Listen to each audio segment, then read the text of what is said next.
Hare Krishna. ISKCON Shri Radha Govinda ಮಂದಿರ Mangaluru ಆಯೋಜಿಸಿದಂತಹ initiation training course 2024 ತರಗತಿಗೆ ತಮ್ಮೆಲ್ಲರಿಗೂ ಕೂಡ ಸ್ವಾಗತ. ಇಂದಿನ ತರಗತಿಯನ್ನು ಮಂಗಳಾಚರಣೆಯ ಜೊತೆಗೆ ಪ್ರಾರಂಭ ಮಾಡೋಣ.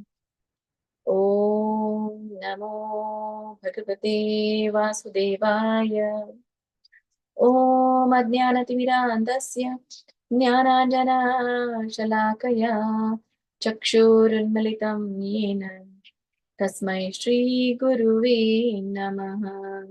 ಶ್ರೀ ಚೈತನ್ಯ ಮನೋಭೀಷ್ಟಂ ಸ್ಥಾಪಿತಂ ಯೇನ ಭೂತಲೆ ಸ್ವಯಂ ರೂಪ ಕದಾ ಮಹ್ಯಂ ದದಾತಿ ಸ್ವಪದಾಂತಿಕಂ. ವಂದೇಹಂ ಶ್ರೀ ಗುರೋಃ ಶ್ರೀಯುತಾಪದಕಮಲಂ ಶ್ರೀಗುರೂನ್ ವೈಷ್ಣವಾಂಶ್ಚ ಶ್ರೀರೂಪಂ ಸಾಗ್ರಜಾತಂ ಸಗಣ ರಘುನಾಥಾನ್ವಿತಂ ತಂ ಸಜೀವಂ ಸಾದ್ವೈತಂ ಸಾವಧೂತಂ ಪರಿಜನ ಸಹಿತಂ ಕೃಷ್ಣ ಚೈತನ್ಯ ದೇವಂ ಶ್ರೀ ರಾಧಾ ಕೃಷ್ಣ ಪಾದಾನ್ ಸಹಗಣ ಲಲಿತಾ ಶ್ರೀ ವಿಶಾಖಾನ್ವಿತಾಂಶ್ಚ. ನಮ ಓಂ ವಿಷ್ಣುಪಾದಾಯ ಕೃಷ್ಣ ಪ್ರೇಷ್ಠಾಯ ಭೂತಲೆ ಶ್ರೀಮತೆ ಭಕ್ತಿ ವೇದಾಂತ ಸ್ವಾಮಿನಿತಿ ನಾಮಿನೇ. ನಮಸ್ತೆ ಸಾರಸ್ವತಿ ದೇವಿ ಗೌರವಾಣಿ ಪ್ರಚಾರಿಣಿ ನಿರ್ವಿಶೇಷ ಶೂನ್ಯವಾದಿ ಪಾಶ್ಚಾತ್ಯ ದೇಶತಾರಿಣಿ. ಜೈ ಶ್ರೀ ಕೃಷ್ಣ ಚೈತನ್ಯ ಪ್ರಭು ನಿತ್ಯಾನಂದ ಶ್ರೀ ಅದ್ವೈತ ಗದಾಧರ ಶ್ರೀವಾಸಾದಿ ಗೌರ ಭಕ್ತ ವೃಂದ. ಹರೇ ಕೃಷ್ಣ ಕೃಷ್ಣ ಕೃಷ್ಣ ಹರೇ ಹರೇ, ಹರೇ ರಾಮ ರಾಮ ರಾಮ ಹರೇ ಹರೇ. ಇಸ್ಕಾನ್ ಶ್ರೀ ರಾಧಾ ಗೋವಿಂದ ಕಿ ಜೈ. ಶ್ರೀ ಗೌರ್ ನಿತಾಯ್ ಕಿ ಜೈ. ಶಿಲ ಪ್ರಭುಪಾದ್ ಕಿ ಜೈ. ಶಿಲ ಗುರುದೇವ್ ಕಿ ಜೈ. ಎಲ್ಲ ಗುರು ಪರಂಪರೆಗೂ ಜೈ. ಎಲ್ಲ ದೀಕ್ಷಾ ಗುರುಗಳಿಗೂ ಜೈ. ಎಲ್ಲ ಶಿಕ್ಷಾ ಗುರುಗಳಿಗೂ ಜೈ. ಇಲ್ಲಿ ನೆರೆದಿರುವಂತ ಎಲ್ಲ ಭಕ್ತ ವೃಂದಕ್ಕೂ ಜೈ. ವಾಂಛಾ ಕಲ್ಪತರುಭ್ಯಶ್ಚ ಕೃಪಾ ಸಿಂಧುಭ್ಯ ಏವ ಚ ಪತಿತಾನಾಂ ಪಾವನೇಭ್ಯೋ ವೈಷ್ಣವೇಭ್ಯೋ ನಮೋ ನಮಃ. ಅನಂತ ಕೋಟಿ ವೈಷ್ಣವೃಂದ ಕಿ ಜೈ. ಶಿಲ ಪ್ರಭುಪಾದ್ ಕಿ ಜೈ. ಶಿಲ ಗುರುದೇವ್ ಕಿ ಜೈ. ಹರೇ ಕೃಷ್ಣ.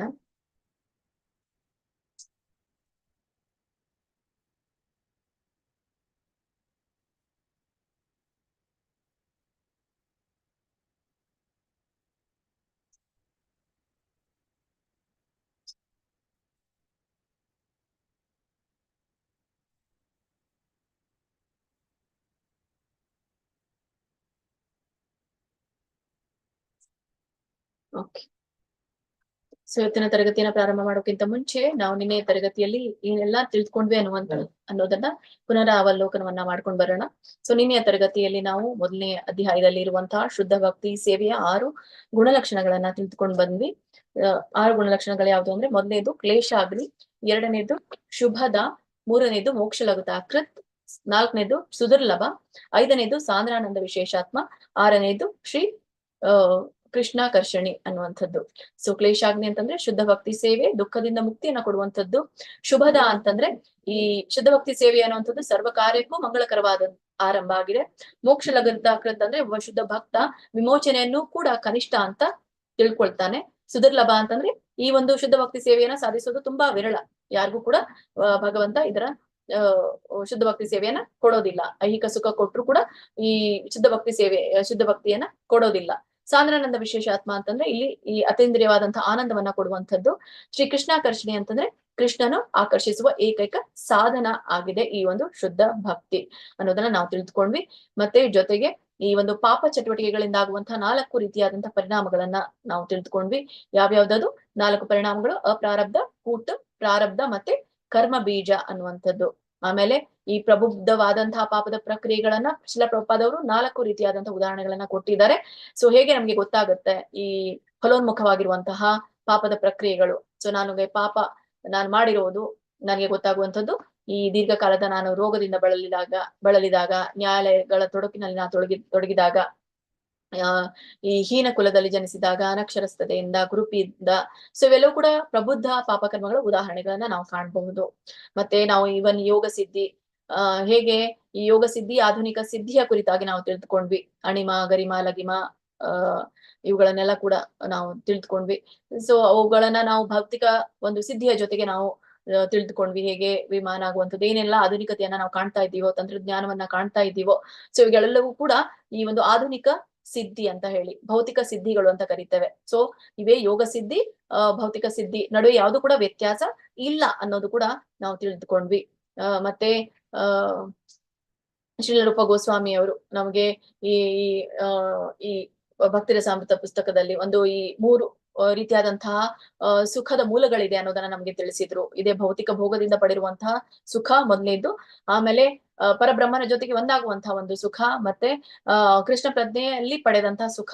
ಈ 3ರಲ್ಲಿ ಕೃಷ್ಣ ಪ್ರಜ್ಞೆಯಲ್ಲಿ ಪಡೆದಿರುವಂತಹ ಸುಖ ತುಂಬಾನೇ ಉನ್ನತವಾದದ್ದು. ಸೊ ಅದು ಪರಮಾನಂದವನ್ನ ಕೊಡುವಂಥದ್ದು, ಮತ್ತೆ ಅದು ಶಾಶ್ವತವಾದದ್ದು ಅನ್ನೋದು ನಮ್ಗೆ ಗೊತ್ತಾಯ್ತು. ಮತ್ತೆ ಇನ್ನೊಂದು ಮದನ ಮೋಹನ ಮೋಹಿನಿ ಪದದ ಅರ್ಥವನ್ನ ನಾವು ತಿಳಿದುಕೊಂಡ್ವಿ. ಮದನ ಮೋಹನ ಅಂತಂದ್ರೆ ಕೃಷ್ಣ, ಮದನ ಮೋಹನ ಯಾಕಂದ್ರೆ ಮನ್ಮಥನನ್ನು ಕೂಡ ಆಕರ್ಷಿಸುವಂತವನು ಕೃಷ್ಣ, ಅದಕ್ಕಾಗಿ ಅವನಿಗೆ ಮದನ ಮೋಹನ ಅಂತ ಕರೀತಾರೆ. ಆದ್ರೆ ರಾಧಾ ರಾಣಿಗೆ ಮದನ ಮೋಹನ ಮೋಹಿನಿ ಅಂತ ಕರೀತಾರೆ. ಯಾಕೆಂದ್ರೆ ಕೃಷ್ಣನನ್ನು ಕೂಡ ಆಕರ್ಷಿಸುವಂತವಳು ಅವಳು, ಅದಕ್ಕಾಗಿ ಮದನ ಮೋಹಿನಿ ಮೋಹನ ಮೋಹಿನಿ ಅನ್ನೋದನ್ನ ಹೇಳ್ತಾರೆ. ಮತ್ತೆ ನಿನ್ನೆ ತರಗತಿಯಲ್ಲಿ ನಾವು ಈ ಒಂದು ಭಕ್ತಿ ಸೇವೆಯ 3 ಮುಖ್ಯ ಭಾಗಗಳನ್ನ ಕಲ್ತ್ವಿ. 3 ಅಂದ್ರೆ 4 ಮುಖ್ಯ ಭಾಗಗಳನ್ನ ಕಲ್ತ್ವಿ. ಸಾಮಾನ್ಯ ಭಕ್ತಿ, ಸಾಧನಾ ಭಕ್ತಿ, ಭಾವಭಕ್ತಿ ಮತ್ತೆ ಪ್ರೇಮ ಭಕ್ತಿಯ ಕುರಿತಾಗಿ. ಅದರಲ್ಲಿ ನಾವು ಯಾವುದು 3 ವಿಭಾಗಗಳನ್ನ ತಿಳಿದುಕೊಂಡ್ವಿ. ಆದ್ರೆ ಅದರಲ್ಲಿ ನಾವು ಮುಖ್ಯವಾಗಿ ಕಲ್ತಿರುವಂತದ್ದು ಸಾಮಾನ್ಯ ಭಕ್ತಿ ಮತ್ತೆ ಸಾಧನಾ ಭಕ್ತಿಯ ಕುರಿತಾಗಿ. ಸಾಮಾನ್ಯ ಭಕ್ತಿಯಲ್ಲಿ ಮತ್ತೆ 2 ವಿಧಗಳನ್ನ ನಾವು ಕಾಣ್ತೇವೆ. ಮೊದಲನೇದು ವೈದಿ ಸಾಧನಾ ಭಕ್ತಿ, ಇನ್ನೊಂದು ರಾಗಾನುಗ ಸಾಧನಾ ಭಕ್ತಿ ಅಂತ ಹೇಳಿ. ಸೊ ವೈದಿ ಸಾಧನಾ ಭಕ್ತಿ ಅಂತಂದ್ರೆ ವಿಧಿಗಳನ್ನ ಆಚರಿಸುವ ಮೂಲಕ ಮಾಡುವಂತಹ ಸಾಧನೆ, ಅದಕ್ಕೆ ನಿಯಂತ್ರಕ ತತ್ವಗಳ ಪಾಲನೆ ಅಂತ ಕರೀತಾರೆ. ಮತ್ತೆ ಇದು ಅಸ್ವಾಭಾವಿಕವಾಗಿರುವಂತದ್ದು. ಮತ್ತೆ ಎರಡನೇದು ರಾಗಾನುಗ ಸಾಧನಾ ಭಕ್ತಿ. ರಾಗಾನುಗ ಸಾಧನಾ ಭಕ್ತಿ ಇದು ಸ್ವಾಭಾವಿಕವಾಗಿರುವಂತದ್ದು. ಇದನ್ನ ನಾವು ಏನಂತ ಕರೀತೇವೆ, ಈ ಕೃಷ್ಣನ ಸಹವರ್ತಿಗಳು ಅಂತ ಕರೀತೇವೆ. ಕೃಷ್ಣನ ಸಹವರ್ತಿಗಳ ಹೆಜ್ಜೆಗಳನ್ನ ಅನುಸರಿಸುವ ಮೂಲಕ ಮಾಡುವಂತಹ ಭಕ್ತಿಯನ್ನು ರಾಗಾನುಗ ಸಾಧನಾ ಭಕ್ತಿ ಅಂತ ಕರೆಯಲಾಗುತ್ತೆ. ಇವುಗಳನ್ನ ನಾವು ತಿಳಿದುಕೊಂಡ್ವಿ. ಮತ್ತೆ ಈ ಮೂಲಭೂತವಾದದ್ದು ಯಾವುದು ಈ ಒಂದು ಸಾಧನೆಯಲ್ಲಿ ಅಂತ ಹೇಳಿದಾಗ, ಇದೇ ನಿಯಂತ್ರಕ ತತ್ವನೇ ಮೂಲವಾಗಿರುವಂತದ್ದು, ಈ ನಿಯಂತ್ರಕ ತತ್ವಗಳು ಅತ್ಯಂತ ಮೂಲವಾಗಿರುವಂತದ್ದು ಅನ್ನೋದು ನಾವು ತಿಳಿದುಕೊಂಡ್ವಿ. ಓಕೆ, ಸೊ ಇವತ್ತಿನ ತರಗತಿಯಲ್ಲಿ ನಾವು ಯಾವ್ದೆಲ್ಲ ವಿಷಯಗಳು ತಿಳ್ಕೊಳ್ಳಿಕ್ಕಿದ್ದೇವೆ ಅನ್ನೋದು, ಇನ್ನೊಂದು ವಿಷಯ ತಿಳಿದುಕೊಂಡ್ವಿ ನಾವು. ಯಾವುದು ಈ 3ನೇ ಅಧ್ಯಾಯದಲ್ಲಿರುವಂತದ್ದು ಯಾವುದು ಇಲ್ಲ, ಹೇಳಿಲ್ಲ ಅನ್ಸುತ್ತೆ. ಓಕೆ, ಹೇಳಿಲ್ಲ ಇನ್ನು ನಾನು.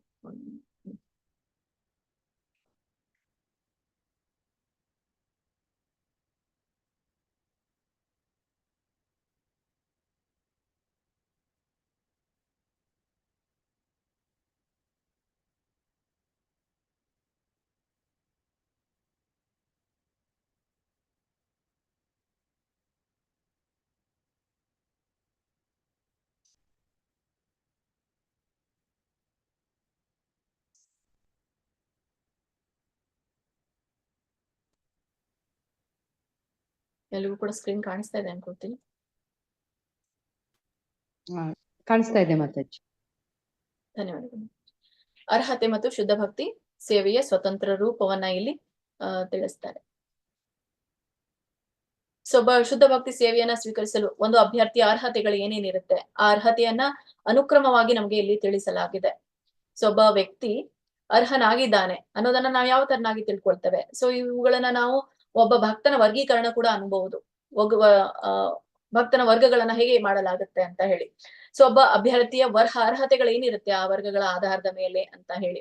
ಸೊ ಈಗ ಹೇಗೆ ಒಂದು ಭೌತಿಕ ಜಗತ್ತಿನಲ್ಲಿ ಯಾವುದೇ ಒಂದು ಇಲಾಖೆ ಆಗಿರ್ಬೋದು, ಡಿಪಾರ್ಟ್ಮೆಂಟ್ ಆಗಿರ್ಬೋದು, ಅಲ್ಲಿ ನಾವು ಹೈರಾರ್ಕಿ ನೋಡ್ತೇವೆ, ಒಂದು ಸಂಘಟನೆಯನ್ನ ನೋಡ್ತೇವೆ. ಆ ಸಂಘಟನೆ ಕೆಳಮಟ್ಟದಿಂದ ಮೇಲ್ಮಟ್ಟಕ್ಕೆ ಹೋಗಿರುತ್ತೆ, like top level, middle level and low level. ಹಾಗೇನೆ ಭಕ್ತರಲ್ಲಿಯೂ ಕೂಡ ಸೊ ಕನಿಷ್ಠ, ಮಧ್ಯಮ, ಉತ್ತಮ ಅನ್ನುವಂಥ ಭಕ್ತರನ್ನ ನಾವು ಕೆಟಗರೈಸ್ ಮಾಡ್ತೇವೆ, ವಿಂಗಡಣೆಯನ್ನ ಮಾಡ್ತೇವೆ. ಸೊ ಈ ವಿಂಗಡಣೆ ಯಾವ ಆಧಾರದ ಮೇಲೆ ಮಾಡ್ತೀವಿ ಅಂತಂದ್ರೆ 3 ವಿಷಯಗಳ ಆಧಾರದ ಮೇಲೆ ನಾವು ಮಾಡ್ತೇವೆ. ಸೊ ಮೊದಲನೇದು, ಹೇಗೆ ಅವನು ಒಂದು ಶ್ರದ್ಧೆಯನ್ನ ಹೊಂದಿದ್ದಾನೆ ಯಾವ್ದ್ರಲ್ಲಿ, ಆಧ್ಯಾತ್ಮಿಕದಲ್ಲಿ ಅನ್ನೋದನ್ನ, ಭಕ್ತಿಯಲ್ಲಿ ಅನ್ನೋದನ್ನ ನಾವು ತಿಳ್ಕೊಳ್ತೇವೆ. ಸೊ ಮೊದಲನೇದು ದೃಢ ವಿಶ್ವಾಸ ಅಥವಾ ಶ್ರದ್ಧೆಯ ಮೇಲೆ ಇದು ನಿರ್ಭರವಾಗಿದೆ. ಎರಡನೇದಾಗಿ ವೇದಾಧ್ಯಯನ ಅಥವಾ ವೇದದಲ್ಲಿ ಇರುವಂತಹ ಜ್ಞಾನದ ಬಗ್ಗೆ ಕುರಿತಾಗಿ ನಾವು ತಿಳ್ಕೊಳ್ತೇವೆ. ಮೂರನೇದಾಗಿರುವಂತದ್ದು ಈ ಹೇಗೆ ನಾವು ವೇದ ಅಧ್ಯಯನ ಮಾಡಿದ ಮೇಲೆ ಸರಳವಾಗಿ ನಮಗೆ ಯಾರೇ ಕೇಳಿದಂತಹ ಪ್ರಶ್ನೆಗೆ ಅಥವಾ ಮಾಡಿರುವಂತಹ ವಾದಕ್ಕೆ ಮಂಡನೆಯೂ ಕೂಡ ಮಾಡುವಂತಹ ಸಾಮರ್ಥ್ಯ ಇರಲೇಬೇಕು. ಸೊ ಅಂತ ಒಂದು ಮಂಡನೆಯ ಆಧಾರದ ಮೇಲೆ ಮಂಡಿಸೋದು ಅಂತ ಹೇಳ್ತೇವೆ, ವಾದವನ್ನ ಮಂಡಿಸೋದು ಅಂತ ಹೇಳ್ತೇವೆ. ಸೊ ಒಂದು ದೃಢ ವಿಶ್ವಾಸ, ಜ್ಞಾನ ಮತ್ತೆ ವಾದವನ್ನ ಮಂಡಿಸೋದು. ಸೊ ಈ ಮೂರು ವಿಷಯಗಳ ಆಧಾರದ ಮೇಲೆ ನಾವು ಈ ಭಕ್ತರ ವರ್ಗೀಕರಣವನ್ನ ಮಾಡ್ತೇವೆ. ಸೊ ದ ಪ್ಯಾರಾಮೀಟರ್ಸ್, ಯಾವ ಪ್ಯಾರಾಮೀಟರ್ಗಳ ಮೇಲೆ ನಾವು ವರ್ಗೀಕರಣ ಮಾಡ್ತೀವಿ ಅಂತಂದ್ರೆ ಈ ಮೂರು ಪ್ಯಾರಾಮೀಟರ್ಗಳ ಮೇಲೆ ನಾವು ಮಾಡ್ತೇವೆ. ಸೊ ಹಾಗಾದ್ರೆ ಇಲ್ಲಿ ನಾವು ಎಲ್ರು ಕೂಡ ಕನಿಷ್ಠ ಭಕ್ತರ ಅಂತ, ಅಥವಾ ನಾವೆಲ್ಲರೂ ಮಧ್ಯಮ ಭಕ್ತರ, ಉತ್ತಮ ಭಕ್ತರ, ನಮ್ಮನ್ನ ನಾವು ತಿಳ್ಕೊಳ್ಳೋದು ಹೇಗೆ, ನಮ್ಮನ್ನ ನಾವು ಮೌಲ್ಯಮಾಪನ ಮಾಡೋದು ಹೇಗೆ? ಸೊ ಕ್ಷಮಿಸಿ, ನಾನು ಸ್ವಲ್ಪ ಫಾಸ್ಟ್ ಹೋಗ್ತಾ ಇದ್ದೇನೆ, ಯಾಕೆಂದ್ರೆ ಈ ಟಾಪಿಕ್ ಅನ್ನ ಮುಗಿಸ್ಲಿಕ್ಕೆ ಆಗಲ್ಲ. ಸೊ ಸ್ವಲ್ಪ ಸಮಯ ಇರೋದ್ರಿಂದ ಎಲ್ಲವನ್ನು ಕೂಡ ಕವರ್ ಮಾಡ್ಲಿಕ್ಕೆ ಆಗಲ್ಲ. ಆದ್ರೂ ಕೂಡ ಇನಿಷಿಯೇಷನ್ ದೀಕ್ಷೆಗೆ ಬೇಕಾಗಿರುವಂತಹ ಅಂಶಗಳು ಯಾವ್ದೆಲ್ಲ ಕೇಳಬಹುದು ಅನ್ನೋ ವಿಷಯಗಳನ್ನ ಮಾತ್ರ ನಾವು ಇಲ್ಲಿ ತಿಳಿಸ್ತಾ ಇರುವಂತದ್ದು. ಇಲ್ಲಾಂದ್ರೆ ಭಕ್ತಿರಸಾಮೃತ ಸಿಂಧುವಿಗೆ ಕೇವಲ 5-6 ದಿನಗಳಿದ್ರೆ ಸಾಲೋದಿಲ್ಲ. ಮತ್ತೆ ನನಗೆ ಸೊ ಫಾಸ್ಟ್ ಆಗಿ ಹೋಗ್ಬೇಕಾಗಿರೋದ್ರಿಂದ ನೀವೆಲ್ಲರೂ ಕೂಡ ಸಹಕರಿಸಬೇಕು. ನೀವೆಲ್ಲರೂ ಸಹಕರಿಸಿದರೆ ಮಾತ್ರ ನನ್ನಿಂದ ಇದು ನಿಮ್ಗೆ ಸಂದೇಶವನ್ನ ಕನ್ವೆ ಮಾಡ್ಲಿಕ್ಕೆ ಸಾಧ್ಯ ಆಗುತ್ತೆ. ಈಗ ಹೇಗೆ ಈ ಕನಿಷ್ಠ, ಮಧ್ಯಮ, ಉತ್ತಮ, ನಾವ್ ಯಾವ ಕ್ಯಾಟಗರಿಯಲ್ಲಿ ಬರುವಂತವ್ರು, ನಾವೆಲ್ಲರೂ ಭಕ್ತರು ಅನ್ನೋದನ್ನ ನಾವು ತಿಳ್ಕೊಳ್ಬಹುದು. ಯಾವ ಆಧಾರದ ಮೇಲೆ ತಿಳ್ಕೊಳ್ಬಹುದು? ಇದೇ ದೃಢ ವಿಶ್ವಾಸ, ನನ್ನಲ್ಲಿ ಎಷ್ಟಿದೆ ಶ್ರದ್ಧೆ, ನನ್ನಲ್ಲಿ ಎಷ್ಟಿದೆ ವೇದಗಳ ಜ್ಞಾನ, ನನ್ನಲ್ಲಿ ಎಷ್ಟಿದೆ ವಾದಗಳ ಮಂಡನೆ. ಸೊ ಈ ಆಧಾರದ ಮೇಲೆ ನಾನು ಕನಿಷ್ಠದಲ್ಲಿದ್ದೀನ, ಮಧ್ಯಮದಲ್ಲಿದ್ದೀನ, ಉತ್ತಮದಲ್ಲಿದ್ದೀನ ತಿಳ್ಕೊಳ್ಬೇಕು. ಆದ್ರೆ ನಾವು ಇನ್ನೂ ಕೂಡ ಉತ್ತಮದಲ್ಲಿ ಇಲ್ಲ, ಮಧ್ಯಮದಲ್ಲಿ ಕೂಡ ನಾವು ಇನ್ನೂ ಇಲ್ಲ. ಸೊ ಕನಿಷ್ಠದಲ್ಲಿ ಬರ್ಬೋದು ಅನ್ನೋದನ್ನ ನಾವು ತಿಳ್ಕೊಳ್ಬಹುದು. ಸೊ ಈ ಕನಿಷ್ಠದಲ್ಲಿ ಇರುವಂತವನಿಗೆ ಏನಾಗಿರುತ್ತೆ? ದೃಢ ವಿಶ್ವಾಸ, ಕೃಷ್ಣನ ಮೇಲೆ ಇರುವಂತಹ ಶ್ರದ್ಧೆ ಸ್ವಲ್ಪ ಕಡಿಮೆ ಇರುತ್ತೆ, ಸೊ ಅಶಕ್ತವಾಗಿರುತ್ತೆ ಅಂತ ಹೇಳಿ. ಸೊ ಅದು ಅಳ್ಳಾಡುವಂಥದ್ದು ಅಂತ. ಯಾಕೆ ಅಂತಂದ್ರೆ ಈಗ ಕೃಷ್ಣ ಪ್ರಜ್ಞೆಯಲ್ಲಿ ಇದ್ದಾರೆ, ನಾಳೆ ಯಾರೋ ಇನ್ನೊಂದು ಬಂದು ಹೇಳಿದ್ಮೇಲೆ ಅವರು ಇದನ್ನ ಬಿಟ್ಟು ಬೇರೆ ಅದಕ್ಕೆ ಹೋಗುವಂತವ್ರು. ಅದಕ್ಕಾಗಿ ಪೂರ್ಣ ರೀತಿಯಾಗಿ ಶ್ರದ್ಧೆ ಇಲ್ಲದೆ ಇರುವಂತದ್ದು ಈ ಕನಿಷ್ಠ ಭಕ್ತನ ಲಕ್ಷಣ. ಮೊದಲನೇದು ದೃಢ ವಿಶ್ವಾಸ ಕಡಿಮೆ ಇರುತ್ತೆ. ಮತ್ತೆ ಈ ಎರಡನೇ ಒಂದು ಗುಣಲಕ್ಷಣ ಯಾವುದು ಈ ಕನಿಷ್ಠ ಭಕ್ತನದು ಅಂತಂದ್ರೆ, ಅವನಿಗೆ ವೇದದಲ್ಲಿ ಅಧ್ಯಯನ ಸ್ವಲ್ಪ ಮಟ್ಟಿಗೆ ತಿಳಿದಿರುತ್ತೆ. ಸೊ ವೇದಗಳಲ್ಲಿ ಆದಷ್ಟು ಅವನು ಆ ಜ್ಞಾನವನ್ನ ಅವನು ಈ ಫಲಾಪೇಕ್ಷಿಗಿದ್ದ ಜ್ಞಾನವನ್ನ ಅವನು ಪಡ್ಕೊಂಡಿರ್ತಾನೆ. ಅದಕ್ಕಾಗಿ ಆ ಜ್ಞಾನವು ಕೂಡ ಕಡಿಮೆ ಮಟ್ಟದಾಗಿರುತ್ತೆ. ಮತ್ತೆ ವಾದಗಳ ಮಂಡನೆ ಪೂರ್ಣ ನಿಲ್ಲಾಗಿರುತ್ತೆ. ಯಾವುದೇ ಮಂಡನೆ ಇರೋದಿಲ್ಲ. ಯಾರಾದ್ರೂ ಬಂದು ಕೃಷ್ಣ ಪ್ರಜ್ಞೆ ಕುರಿತಾಗಿ ವಿರೋಧವಾಗಿ ಮಾತನಾಡಿದಾಗ ಸೊ ಅವನಿಗೆ ಮರಳಿ ಉತ್ತರ ಕೊಡುವಷ್ಟು ಅಥವಾ ಆ ಪ್ರಶ್ನೆಗಳಿಗೆ ಉತ್ತರಿಸುವಷ್ಟು ಶಕ್ತನಾಗಿ ಇರೋದಿಲ್ಲ. ಯಾಕೆ? ಅವನಿಗೇನೆ ಶ್ರದ್ಧೆ ಇರೋದಿಲ್ಲ, ಮತ್ತೆ ಜೊತೆಗೆ ಅವನಿಗೆ ಜ್ಞಾನವೂ ಕೂಡ ಕಡಿಮೆ ಇರುತ್ತೆ. ಅದಕ್ಕೋಸ್ಕರ ಅವನಿಗೆ ವಾದದಲ್ಲಿ ಮಂಡನೆ ಕೂಡ ತುಂಬಾನೇ ತುಂಬಾನೇ ಕಡಿಮೆ ಇರುತ್ತೆ, ಅಥವಾ ಆ ಮಂಡನೆ ಮಾಡ್ಲಿಕ್ಕೆ ಬರೋದಿಲ್ಲ ಅಂತ ಹೇಳ್ಬೋದು. ಸೊ ಇವು ಮೂರು ಕೂಡ ಕನಿಷ್ಠ ಭಕ್ತನ ಲಕ್ಷಣಗಳು. ಸೊ ಇನ್ನ ಮಧ್ಯಮ ಭಕ್ತನನ್ನ ನಾವು ನೋಡಿದಾಗ, ಮಧ್ಯಮ ಭಕ್ತ ಅವನ ಗುಣಲಕ್ಷಣಗಳು ಹೇಗಿರುತ್ತೆ? ಅವನ ದೃಢ ವಿಶ್ವಾಸ ಯಾವಾಗ್ಲೂ ಮನವರಿಕೆ ಆಗಿರುತ್ತೆ. ದೃಢ ವಿಶ್ವಾಸ ಅವನಲ್ಲಿ ಇರುತ್ತೆ, ಸದಾಕಾಲ ಇರುತ್ತೆ, ಶ್ರದ್ಧೆ ಇರುತ್ತೆ ತುಂಬಾನೇ. ಯಾಕಂದ್ರೆ ಕನಿಷ್ಠ ಭಕ್ತನಕ್ಕಿಂತ ಅವನು ಉನ್ನತ ಮಟ್ಟದಲ್ಲಿ ಇರ್ತಾನೆ. ಮತ್ತೆ ಜ್ಞಾನದಲ್ಲಿ ಅವನು ವೇದಗಳ ಅಧ್ಯಯನ, ಜ್ಞಾನ, ಗುರುಗಳ ಮಂಡಿಸಿರುವಂತದ್ದು ಎಲ್ಲ ಪ್ರವಚನ ಎಲ್ಲ ಆಲಿಸ್ತಾ ಇರ್ತಾನೆ. ಹಾಗಾಗಿ ಅವನಿಗೆ ತಕ್ಕ ಮಟ್ಟಿಗೆ ಜ್ಞಾನವು ಕೂಡ ಇರುತ್ತೆ. ಮತ್ತೆ ಜೊತೆಗಾಗಿ ವಾದದ ಮಂಡನೆಯಲ್ಲಿ ಸ್ವಲ್ಪ, ಸೊ ಈ ಮೂರು ಪ್ಯಾರಾಮೀಟರ್ ನೋಡಿದಾಗ ವಾದದ ಸಮರ್ಥನೆಯಲ್ಲಿ ಅವನು ಸ್ವಲ್ಪ ವೀಕ್ ಇರ್ತಾನೆ ಅನ್ನೋದನ್ನ ಹೇಳ್ತಾರೆ. ಅಷ್ಟೊಂದು ನಿಪುಣರಿರೋದಿಲ್ಲ ವಾದದ ಮಂಡನೆಯಲ್ಲಿ. ಯಾರದು ಬಂದು ಪ್ರಶ್ನೆ ಹಾಕಿದಾಗ ಸೊ ಅವನು ಸಮರ್ಥನೀಯವಾಗ ಉತ್ತರವನ್ನ ಕೊಡುವಂತವನಾಗಿರೋದಿಲ್ಲ. ಕೇವಲ ಈ ಮೂರಲ್ಲಿ ದೃಢ ವಿಶ್ವಾಸದಲ್ಲಿ ಅವನು ಓಕೆ ಇರ್ತಾನೆ, ಜ್ಞಾನದಲ್ಲಿ ಓಕೆ ಇರ್ತಾನೆ, ಆದ್ರೆ ಈ ವಾದ ಮಂಡನೆಯಲ್ಲಿ ಸ್ವಲ್ಪ ವೀಕ್ ಆಗಿರ್ತಾನೆ ಅನ್ನೋದನ್ನ ನಾವು ಮಧ್ಯಮ ಭಕ್ತನ ಲಕ್ಷಣಗಳನ್ನ ನಾವು ತಿಳ್ಕೋಬಹುದು. ಇನ್ನ ಉತ್ತಮ ಭಕ್ತನ ಲಕ್ಷಣವನ್ನ ನಾವು ನೋಡಿದಾಗ, ಉತ್ತಮ ಭಕ್ತ ಉನ್ನತವಾದಂಥವನು. ಹಾಗಾಗಿ ಈ ಎಲ್ಲ ನಾವು ಸ್ಪಿರಿಚುವಲ್ ಮಾಸ್ಟರ್ಸ್ ಗಳನ್ನ ನೋಡ್ತೇವೆ.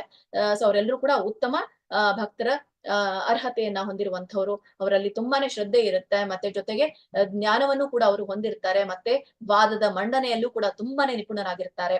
ಅದಕ್ಕಾಗಿ ಸೊ ಉತ್ತಮ, ಮಧ್ಯಮ, ಕನಿಷ್ಠ ಅನ್ನುವಂಥದ್ದು ಭಕ್ತರ ಒಂದು ವರ್ಗೀಕರಣ.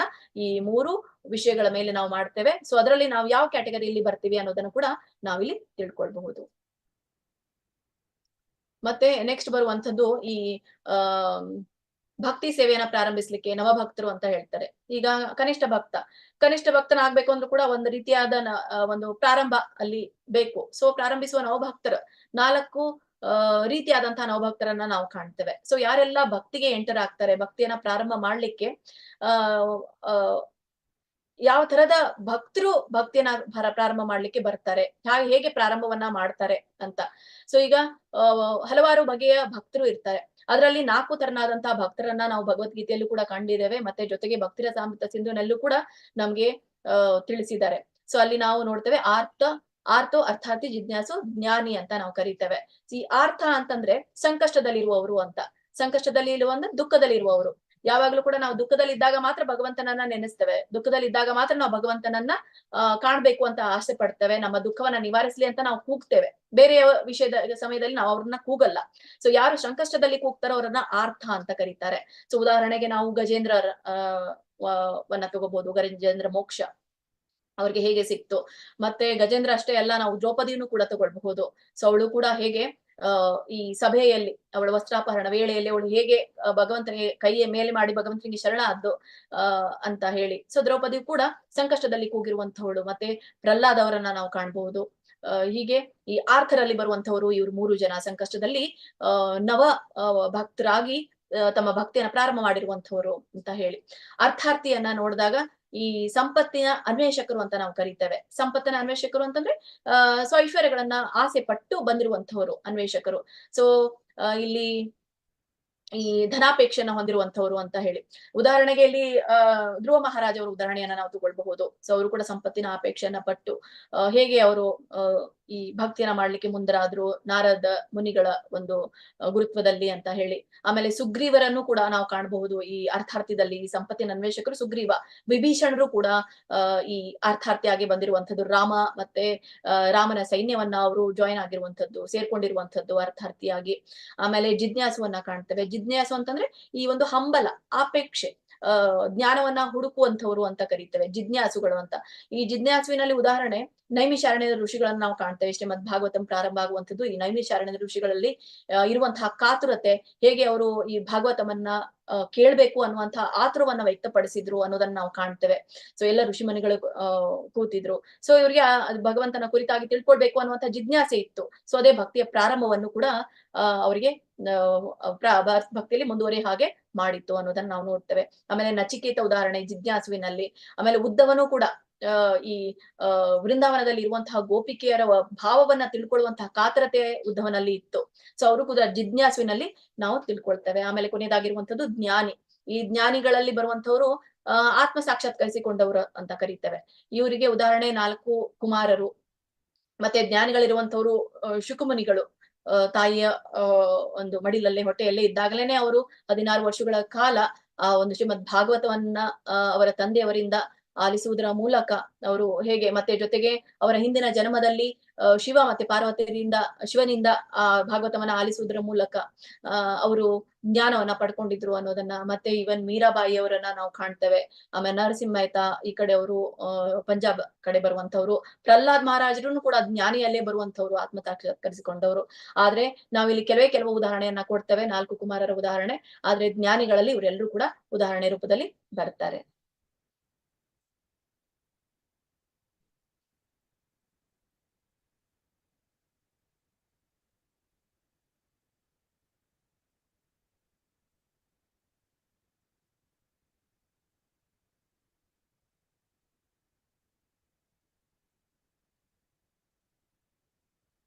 ಹೀಗೆ ಈ ಒಂದು 4 ಜನರನ್ನ ನಾವು ನೋಡಿದಾಗ, ಯಾರು ಭಕ್ತಿಯ ಸೇವೆಯನ್ನ ಪ್ರಾರಂಭಿಸ್ಲಿಕ್ಕೆ ಇವರೆಲ್ಲರೂ ನವಭಕ್ತರು ಬರ್ತಾರೋ, ಸೊ ಇವರಲ್ಲಿ ಯಾರು ಹೆಚ್ಚಾಗಿ ಅರ್ಹರು, ಶ್ರೇಷ್ಠರು ಅಂತ ಕರೆದಾಗ ಜ್ಞಾನಿಗಳು ತುಂಬಾ ಶ್ರೇಷ್ಠರು ಇಲ್ಲಿ. ಯಾಕಂದ್ರೆ ಭೌತಿಕ ಆಸೆಯನ್ನ ಇಟ್ಕೊಂಡು ಆರ್ತರು ಬರುವಂತವ್ರು, ಅರ್ಥಾರ್ಥಿ ಬರುವಂತವ್ರು, ಜಿಜ್ಞಾಸಿ ಬರುವಂತವ್ರು. ಆದ್ರೆ ಜ್ಞಾನಿ ಮಾತ್ರ ಕೇವಲ ಆತ್ಮ ಸಾಕ್ಷಾತ್ಕರಿಸಿಕೊಳ್ಳಲಿಕ್ಕೆ ಬರುವಂತವ್ರು. ಅದಕ್ಕಾಗಿ ಈ ಜ್ಞಾನಿಗಳು ತುಂಬಾ ಶ್ರೇಷ್ಠ ಈ 4 ಜನರಲ್ಲಿ ಭಕ್ತಿಯನ್ನ ಪ್ರಾರಂಭಿಸ್ಲಿಕ್ಕೆ ಅನ್ನೋದನ್ನ ಹೇಳ್ತಾರೆ.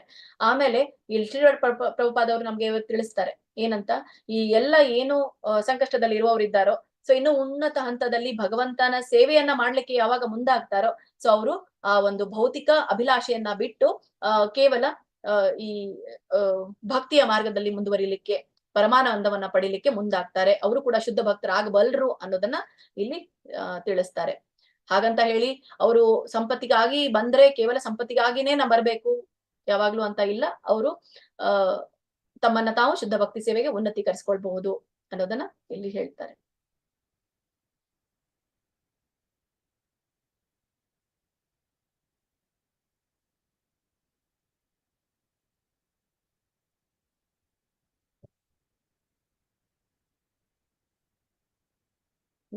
ಮತ್ತೆ ಈಗ ನಾವು ಈ ಯಾರು ಇವರೆಲ್ಲ ನವಾರಂಭರದಲ್ಲಿ ತೊಡಗಿರುವಂತಹ ಭಕ್ತರು, ನವಭಕ್ತರು ಅಂತ ಕರಿತೇವೆ. ಸೊ ಇವರು ಒಬ್ಬರ ಸ್ಥಾನಕ್ಕೆ ಒಬ್ಬರು ತನ್ನ ಸ್ಥಾನಕ್ಕೆ ಅರ್ಹನಾಗಿಲ್ದಿದ್ರೆ ಅವನು ಕೃಷ್ಣನನ್ನ ಪೂಜಿಸುವ ತತ್ವವನ್ನ ಅವ್ರು ಹೊಂದೋದಿಲ್ಲ ಅನ್ನೋದನ್ನ ಹೇಳ್ತಾರೆ. ಯಾಕಂದ್ರೆ ಅವರು ಜ್ಞಾನಿಗಳ ಹಂತಕ್ಕೆ ಬರಬೇಕು ಅಂತ ಹೇಳಿ, ಮತ್ತೆ ಪರಮಪುರುಷನನ್ನ ಆರಾಧಿಸುವ ಹಂತಕ್ಕೆ ಅವರು ಬರಬೇಕು ಅನ್ನೋದನ್ನ ಹೇಳ್ತಾರೆ.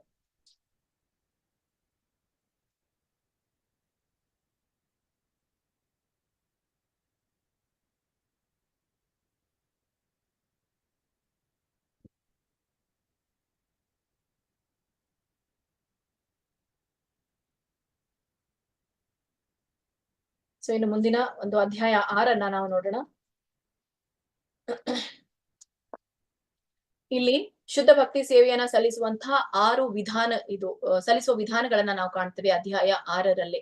ಈಗ ನಮ್ಗೆ ಶ್ರೀಲ ಪ್ರಭುಪಾದವರು 4 ರೆಗ್ಯುಲೇಟಿವ್ ಪ್ರಿನ್ಸಿಪಲ್ಸ್ ಯಾಕೆ ಕೊಡ್ತಾರೆ ಅಂತಂದ್ರೆ ಮನುಷ್ಯತ್ವದ ಗುಣಗಳನ್ನ ಪಡ್ಕೊಳ್ಳಿಕ್ಕೆ. ನಾವು ಮನುಷ್ಯರಾಗ್ಬೇಕು ಅಂದ್ರೆ ನಾವು 4 ನಿಯಂತ್ರಕ ತತ್ವಗಳನ್ನ ಪಾಲನೆ ಮಾಡ್ಬೇಕು. ಹಾಗಾದ್ರೆ ನಾವು ಭಕ್ತರಾಗ್ಬೇಕಂದ್ರೆ ಏನ್ ಮಾಡ್ಬೇಕು ಅನ್ನೋದನ್ನ ಸಾಮಾನ್ಯವಾಗಿ ಪ್ರಶ್ನೆ ಬರೋದು ನಮ್ಗೆ. ಸೊ ಭಕ್ತರಾಗ್ಬೇಕು ಅಂತಂದ್ರೆ ನಾವು ಈ ಭಕ್ತಿ ರಸಾಮೃತ ಸಿಂಧುವಿನಲ್ಲಿ ಇರುವಂತಹ 6ನೇ ಅಧ್ಯಾಯದಲ್ಲಿ ಯಾವ್ದೆಲ್ಲ ನಮ್ಗೆ ವಿಧಾನಗಳನ್ನ ತಿಳಿಸಲಾಗಿದೆಯೋ ಈ ವಿಧಾನಗಳನ್ನ ನಾವು ಪಾಲನೆ ಮಾಡಿದಾಗ ಭಕ್ತರಾಗ್ಲಿಕ್ಕೆ ಸಾಧ್ಯ. ಹಾಗಾಗಿ ಈ ಒಂದು ವಿಧಾನಗಳಲ್ಲಿ ಪ್ರವೃತ್ತಿ, ನಿವೃತ್ತಿ ಮತ್ತೆ ಇತರ ಅಂಶಗಳನ್ನ ಕೊಡಲಾಗಿದೆ. ಸೊ ಇವು ಸಾಧನಾ ಭಕ್ತಿಯ 64 ಅಂಶಗಳನ್ನದನ್ನ ಇಲ್ಲಿ ತಿಳಿಸ್ತಾರೆ.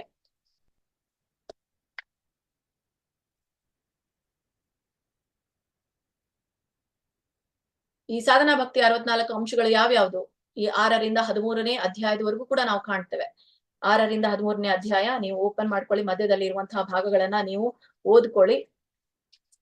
ಸೊ ಯಾವ್ದು ಮುಖ್ಯವಾಗಿರುತ್ತೋ ಅವುಗಳನ್ನ ನಾವು ಡಿಸ್ಕಷನ್ ಮಾಡೋಣ. ಈಗಾಗಲೇ ನಿಮ್ಗೆ ಓದಿರ್ಬೋದು, ನೀವು ಕೇಳಿರಬಹುದು. ಈ ಸಾಧನಾ ಭಕ್ತಿಯ 60 ಅಂಶಗಳನ್ನ 2 ಭಾಗಗಳಾಗಿ ವಿಂಗಡಿಸಲಾಗಿದೆ. ಸೊ ಮೊದಲನೇದನ್ನ ಪ್ರಾಥಮಿಕ ಭಾಗ ಅಥವಾ ಪ್ರಾಥಮಿಕ ವಿಧ ಅಂತ ಕರೆಯಲಾಗುತ್ತೆ. ಇನ್ನ ಎರಡನೇ ಭಾಗವನ್ನ ಅನುಷಾಂಗಿಕ ಭಾಗ ಅಂತ ಕರೆಯಲಾಗುತ್ತೆ. ಸೊ ಈ ಪ್ರಾಥಮಿಕ ಭಾಗದಲ್ಲಿ ಶ್ರೀ ರೂಪ ಗೋಸ್ವಾಮಿ ಅವರು ಒಬ್ಬ ಭಕ್ತನಿಗೆ ಭಕ್ತನಾಗ್ಲಿಕ್ಕೆ ಅವನು 20 ಅಂಶಗಳನ್ನ ಅನುಸರಿಸಬೇಕು ಅಂತ ಹೇಳ್ತಾರೆ. ಸೊ ಇವು ಪ್ರಮುಖವಾದಂತಹ ಅಂಶಗಳು ಅನ್ನೋದನ್ನ ಇಲ್ಲಿ ತಿಳಿಸ್ತಾರೆ. ಮತ್ತೆ ಇನ್ನೂ ಹೆಚ್ಚುವರಿ ಏನಿರಬೇಕು ಅನ್ನೋದನ್ನ ಇಲ್ಲಿ 44 ಹೆಚ್ಚುವರಿ ಅಂಶಗಳಲ್ಲಿ ತಿಳಿಸ್ತಾ ಹೋಗ್ತಾರೆ. ಈ ಪ್ರಾಥಮಿಕ ಅಂಶಗಳು, ಈ ಪ್ರಾಥಮಿಕ ಅಂಶದಲ್ಲಿ ಮತ್ತೆ 2 ಭಾಗಗಳನ್ನ ನಾವು ಕಾಣ್ತೇವೆ. ಯಾವುದು? ಪ್ರವೃತ್ತಿ, ನಿವೃತ್ತಿ.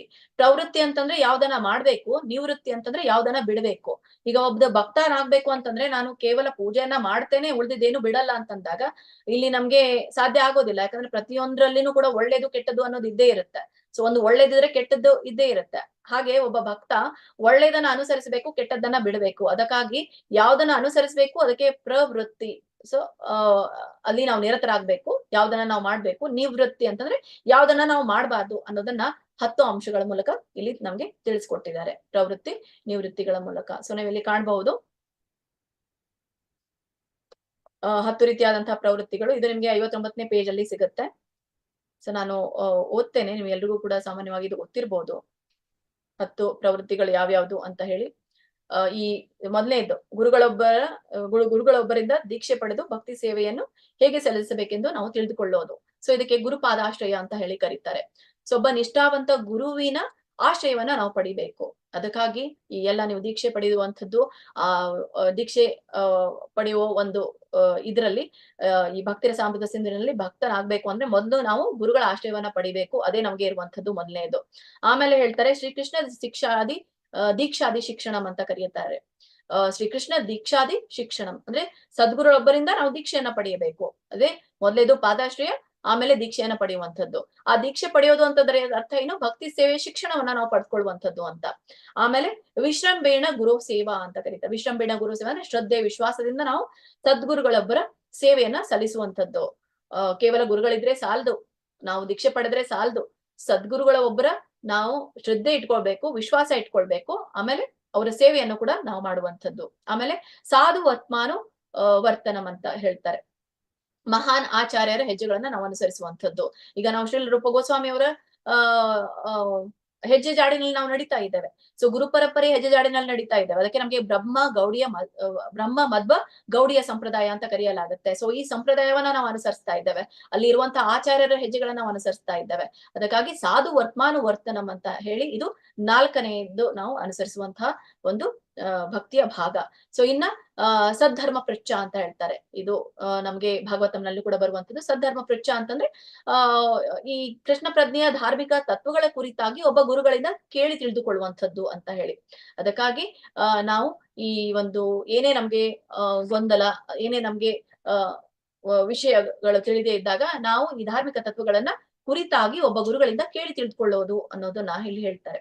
ಆಮೇಲೆ ಕೃಷ್ಣಾರ್ಥೇ ಭೋಗಾದಿತ್ಯಾಗು ಅಂತ ಹೇಳಿ, ಕೃಷ್ಣನ ತೃಪ್ತಿಗಾಗಿ ನಾವು ಭೋಗ ತ್ಯಾಗ ಮಾಡುವಂಥದ್ದು ಅಂತ. ಏನು ನಾವು ಐಹಿಕವಾಗಿ ಭೋಗಾಭಿಲಾಷೆಗಳಿದೆಯೋ, ಇಂದ್ರಿಯ ಸುಖಾಭಿಲಾಷೆಗಳು ನಮಗಿದೆಯೋ, ಇವುಗಳನ್ನ ನಾವು ತ್ಯಾಗ ಮಾಡುವಂಥದ್ದು. ಆಮೇಲೆ ದ್ವಾರಕಾದಿ ನಿವಾಸೋ ಅಂತ ಹೇಳಿ, ದ್ವಾರಕಾದಿ ನಿವಾಸ ಅಂತಂದ್ರೆ ಈ ದ್ವಾರಕೆ, ವೃಂದಾವನ ಅಂತಹ ಏನೆಲ್ಲ ಪವಿತ್ರವಾದಂತಹ ಸ್ಥಳಗಳಿದೆಯೋ ಅಲ್ಲಿ ನಾವು ವಾಸ ಮಾಡುವಂಥದ್ದು.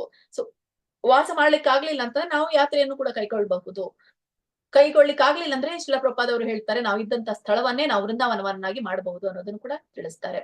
ಆಮೇಲೆ 8ನೇದಿರುವಂತದ್ದು ವ್ಯವಹಾರೇಶು ಸರ್ವೇಶು ಯಾವದ್ ಅರ್ಥಾನು ವರ್ತಿತ ಅಂತ. ಅಂದ್ರೆ ಭೌತಿಕ ಪ್ರಪಂಚದಲ್ಲಿ ಅಗತ್ಯವಿರುವುದನ್ನ ಮಾತ್ರ ನಾವು ಸ್ವೀಕರಿಸುವಂಥದ್ದು ಅನ್ನೋದನ್ನ. ಏನ್ ಬೇಕೋ ಅಷ್ಟೇ ತಗೊಳ್ಬೇಕು, ಅದಕ್ಕಿಂತ ಹೆಚ್ಚಿದ್ದನ್ನ ನಾವು ತಗೊಳ್ಬಾರ್ದು.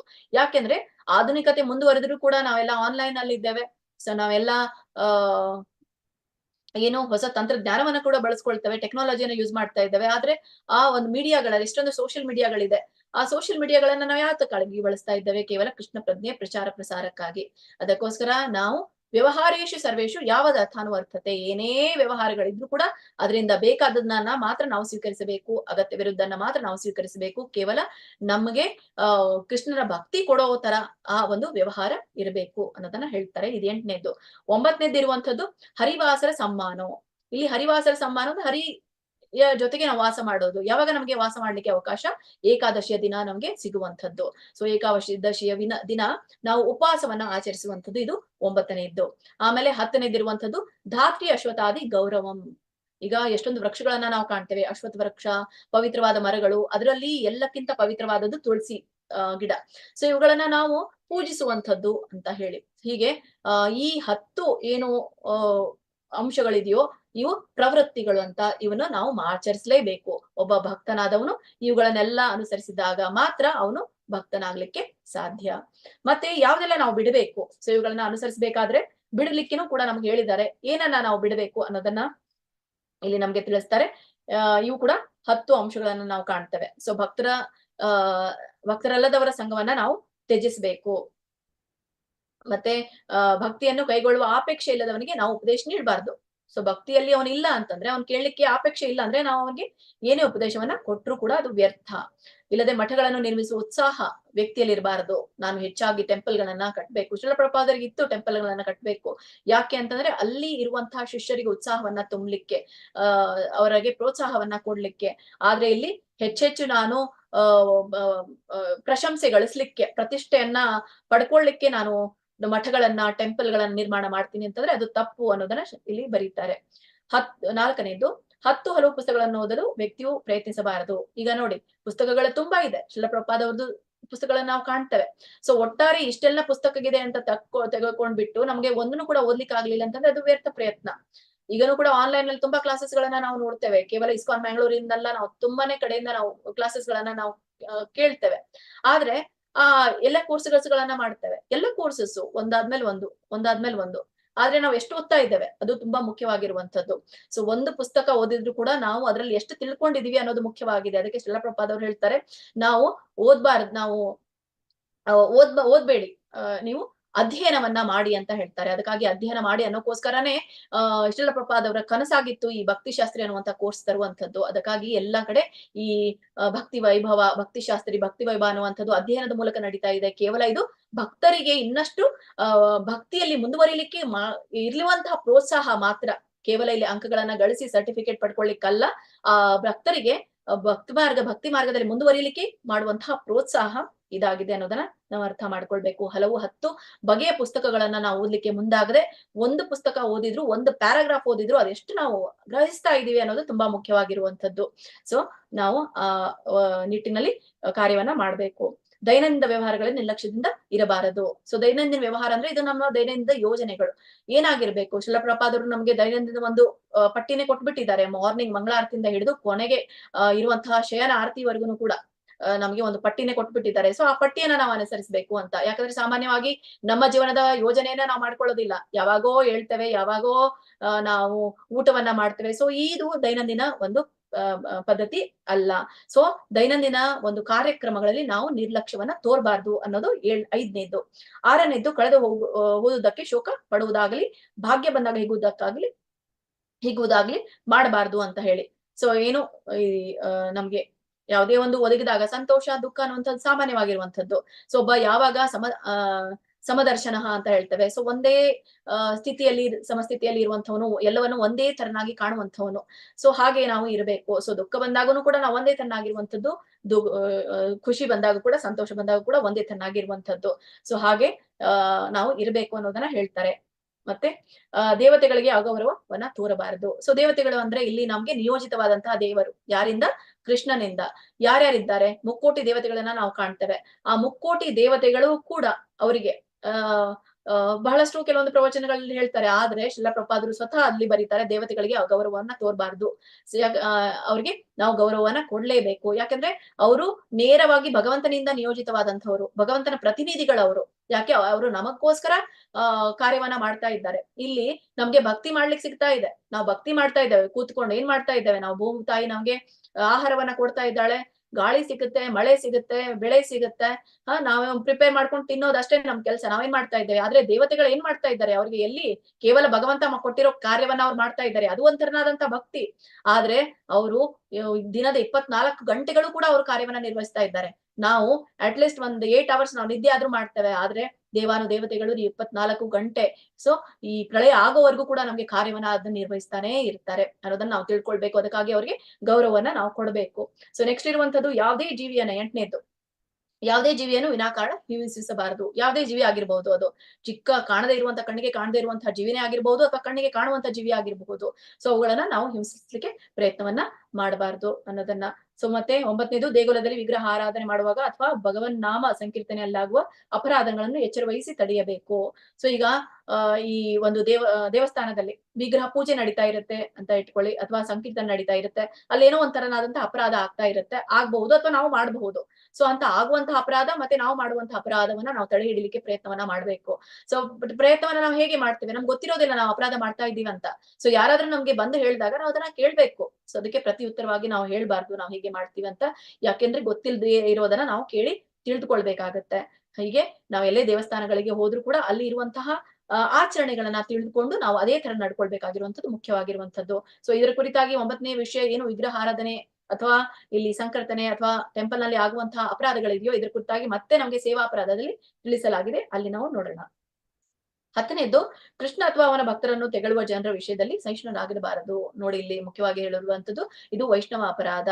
ಮತ್ತೆ ಕೃಷ್ಣ ಅಥವಾ ಕೃಷ್ಣನ ಭಕ್ತರು, ಕೃಷ್ಣನಿಗೆ ಏನೇ ಅಂದ್ರೂ ಕೂಡ ಕೃಷ್ಣ ಅವನು ಸಹಿಸ್ಕೊಳ್ಬಲ್ಲ, ಅವನಿಗೆ ಏನು ಆಗೋದಿಲ್ಲ. ಆದ್ರೆ ಕೃಷ್ಣನ ಭಕ್ತರನ್ನ ನಿಂದಿಸಿದ್ರೆ ಕೃಷ್ಣ ಅವರನ್ನ ಬಿಡೋದಿಲ್ಲ ಅನ್ನೋದನ್ನ ನಾವು ತಿಳ್ಕೊಳ್ಬೇಕು. ಸೊ ಯಾರು ಕೂಡ ಕೃಷ್ಣನನ್ನ ತೆಗೆಳಿದ್ರು ಕೂಡ, ಮತ್ತೆ ಕೃಷ್ಣನನ್ನ ಭಕ್ತರನ್ನ ತೆಗೆಳಿದ್ರು ಕೂಡ ಅವರನ್ನ ಬಿಡಬಾರ್ದು, ಸಹಿಷ್ಣುರಾಗ್ಬಾರ್ದು ಅಂತ ಹೇಳ್ತಾರೆ. ಸೊ ಸಹಿಷ್ಣುರಾಗ್ಬಾರ್ದು ಅನ್ನೋದಕ್ಕೆ ಮತ್ತೆ 3 ವಿಷಯಗಳನ್ನ ಹೇಳ್ತಾರೆ. ಸೊ ಒಂದು, ನೀನ್ ಅವ್ರ ಜೊತೆಗೆ ವಾದ ಮಾಡಿ ಕೃಷ್ಣನೇ ಶ್ರೇಷ್ಠ ಅಂತ ಗೆಲ್ಬೇಕು. ಇಲ್ಲ ಅಂದ್ರೆ 2ನೇದು, ಆ ಜಾಗವನ್ನ ತೊರಿಬೇಕು. ಇಲ್ಲ ಅಂದ್ರೆ ಅದು ಮಾಡ್ಲಿಕ್ಕೆ ಆಗ್ಲಿಲ್ಲ ಅಂತಂದ್ರೆ ಇನ್ನು ಆತ್ಮಹತ್ಯೆ ಮಾಡ್ಕೊಳ್ಬೇಕು ಅನ್ನುವಂತಹ 3 ದಾರಿಗಳನ್ನ ಒಬ್ಬ ಭಕ್ತನಿಗೆ ಕೊಡ್ತಾರೆ. ಸೊ ಕೃಷ್ಣ ಪ್ರಜ್ಞೆಯಲ್ಲಿ ಮುಂದುವರಿದಂತಹ ಭಕ್ತ ಕೃಷ್ಣನ ಭಕ್ತರನ್ನ ನಿಂದಿಸಿದ್ರೆ ಈ 3 ದಾರಿಗಳನ್ನ ನೀನು ಆಯ್ಕೆ ಮಾಡ್ಕೊಳ್ಬೇಕು ಅನ್ನೋದನ್ನು ಕೂಡ ಈ ಭಕ್ತಿ ರಸಾಮೃತ ಸಿಂಧುವಿನಲ್ಲಿ ತಿಳಿಸಲಾಗಿದೆ.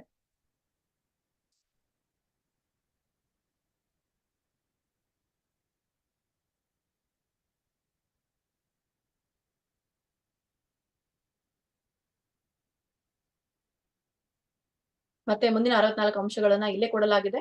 ಸೊ ಇವುಗಳನ್ನ ಮುಂದೆ ಹೆಚ್ಚುವರಿಯಾಗಿ ವರ್ಣಿಸ್ತಾ ಹೋಗಿದ್ದಾರೆ ಮುಂದಿನ ಅಧ್ಯಾಯಗಳಲ್ಲಿ. ಈ ಮೂಲ ತತ್ವಗಳು ಏನು ಅನ್ನೋದನ್ನ ನೀವು ಓದ್ಕೊಳ್ತೀರಾ ಅಂತ ಅನ್ಕೊಳ್ತೇನೆ.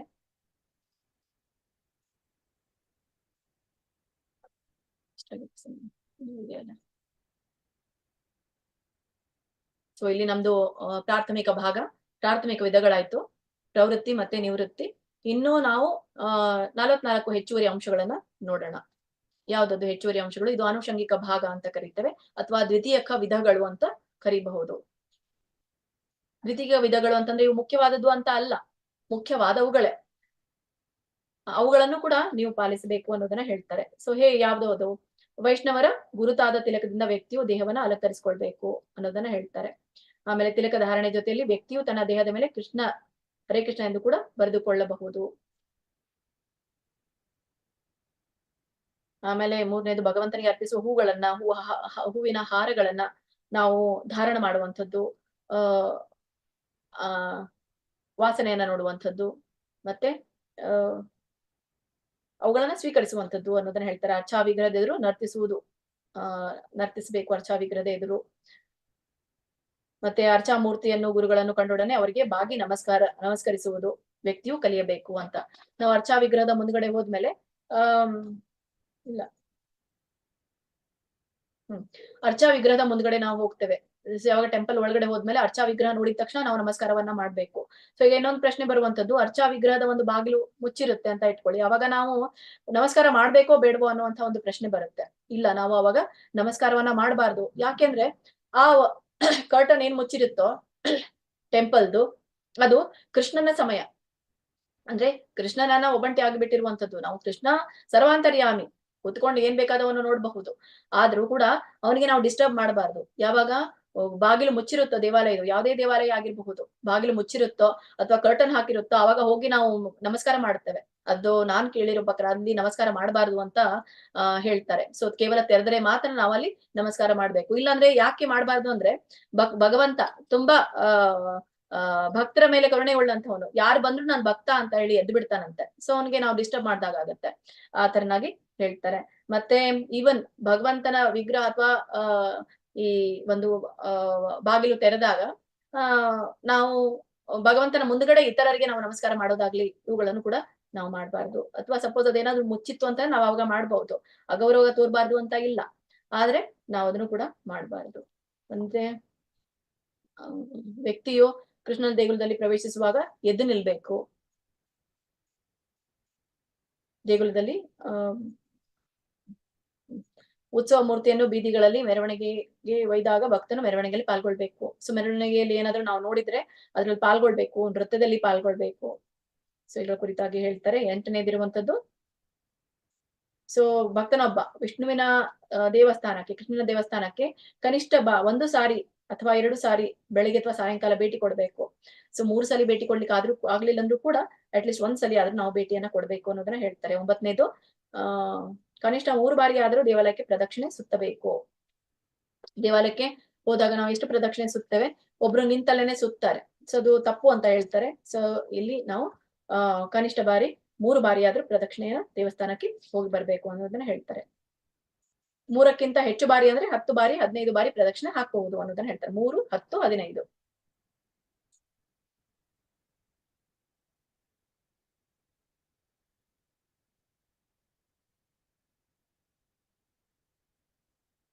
ದೇವಸ್ಥಾನದಲ್ಲಿ ನಿಯಂತ್ರಕ ತತ್ವಗಳನುಸಾರ ಪೂಜೆಯನ್ನ ಮಾಡಬೇಕು. ಸೊ ಇದು ನಮ್ಗೆ ನಾರದ ಪಂಚರಾತ್ರದಲ್ಲಿ ತಿಳಿಸಲಾಗಿದೆ. ಸೊ ಈ ಇಸ್ಕಾನ್ ಎಲ್ಲ ನಾರದ ಪಂಚರಾತ್ರ ಆ ಒಂದು ಪದ್ಧತಿಯನ್ನ ಫಾಲೋ ಮಾಡುತ್ತೆ. ಈ ದೇವಸ್ಥಾನದ ಅಲ್ಲಿ ಪೂಜೆ ಮಾಡುವಾಗ ದೇವರಿಗೆ ಆರತಿ ಮಾಡೋದಾಗ್ಲಿ, ನೈವೇದ್ಯ ಸಮರ್ಪಣೆ ಮಾಡೋದಾಗ್ಲಿ, ವಿಗ್ರಹಕ್ಕೆ ಅಲಂಕಾರ ಮಾಡೋದಾಗ್ಲಿ, ಸೊ ಇತ್ಯಾದಿಗಳನ್ನ ಕ್ರಮ ತಪ್ಪದೇ ನಡೆಸಬೇಕು ಅನ್ನೋದನ್ನ ಬಿಡಬಾರ್ದು ಒಂದಿನಾನು ಕೂಡ ಅನ್ನೋದನ್ನ ಹೇಳ್ತಾರೆ. 11ನೇದು, ಅರ್ಚಾ ವಿಗ್ರಹಕ್ಕೆ ವ್ಯಕ್ತಿಯು ವೈಯಕ್ತಿಕ ಸೇವೆ ಸಲ್ಲಿಸಬೇಕು, ಹಾಡ್ಬೇಕು, ಸಂಕೀರ್ತನೆ ಮಾಡ್ಬೇಕು, ಆಮೇಲೆ ಮಂತ್ರಗಳನ್ನ ಪಠಿಸ್ಬೇಕು, ಪ್ರಾರ್ಥನೆಗಳನ್ನ ಸಲ್ಲಿಸಬೇಕು. ಮುಖ್ಯವಾಗಿ ಪ್ರಾರ್ಥನಾ ಪದ್ಯಗಳನ್ನ ಹಾಡ್ಬೇಕು, ಭಜನೆಗಳನ್ನ ನಾವು ಕಾಣ್ತೇವೆ ಈ ಇಸ್ಕಾನ್ ಟೆಂಪಲ್ಗಳಲ್ಲಿ. ಸೊ ವ್ಯಕ್ತಿಯ ಮಹಾಪ್ರಸಾದವನ್ನ ಸ್ವೀಕರಿಸಬೇಕು, ಅಂದ್ರೆ ದೇವರಿಗೆ ನೈವೇದ್ಯ ಮಾಡಿ ಕೊಟ್ಟಿರೋದನ್ನ ಮಾತ್ರ. ಆಮೇಲೆ ಶ್ರೀಲ ಪ್ರಭುಪಾದ ಅವರ ಚರಣಾಮೃತವನ್ನ ಸ್ವೀಕರಿಸಬೇಕು.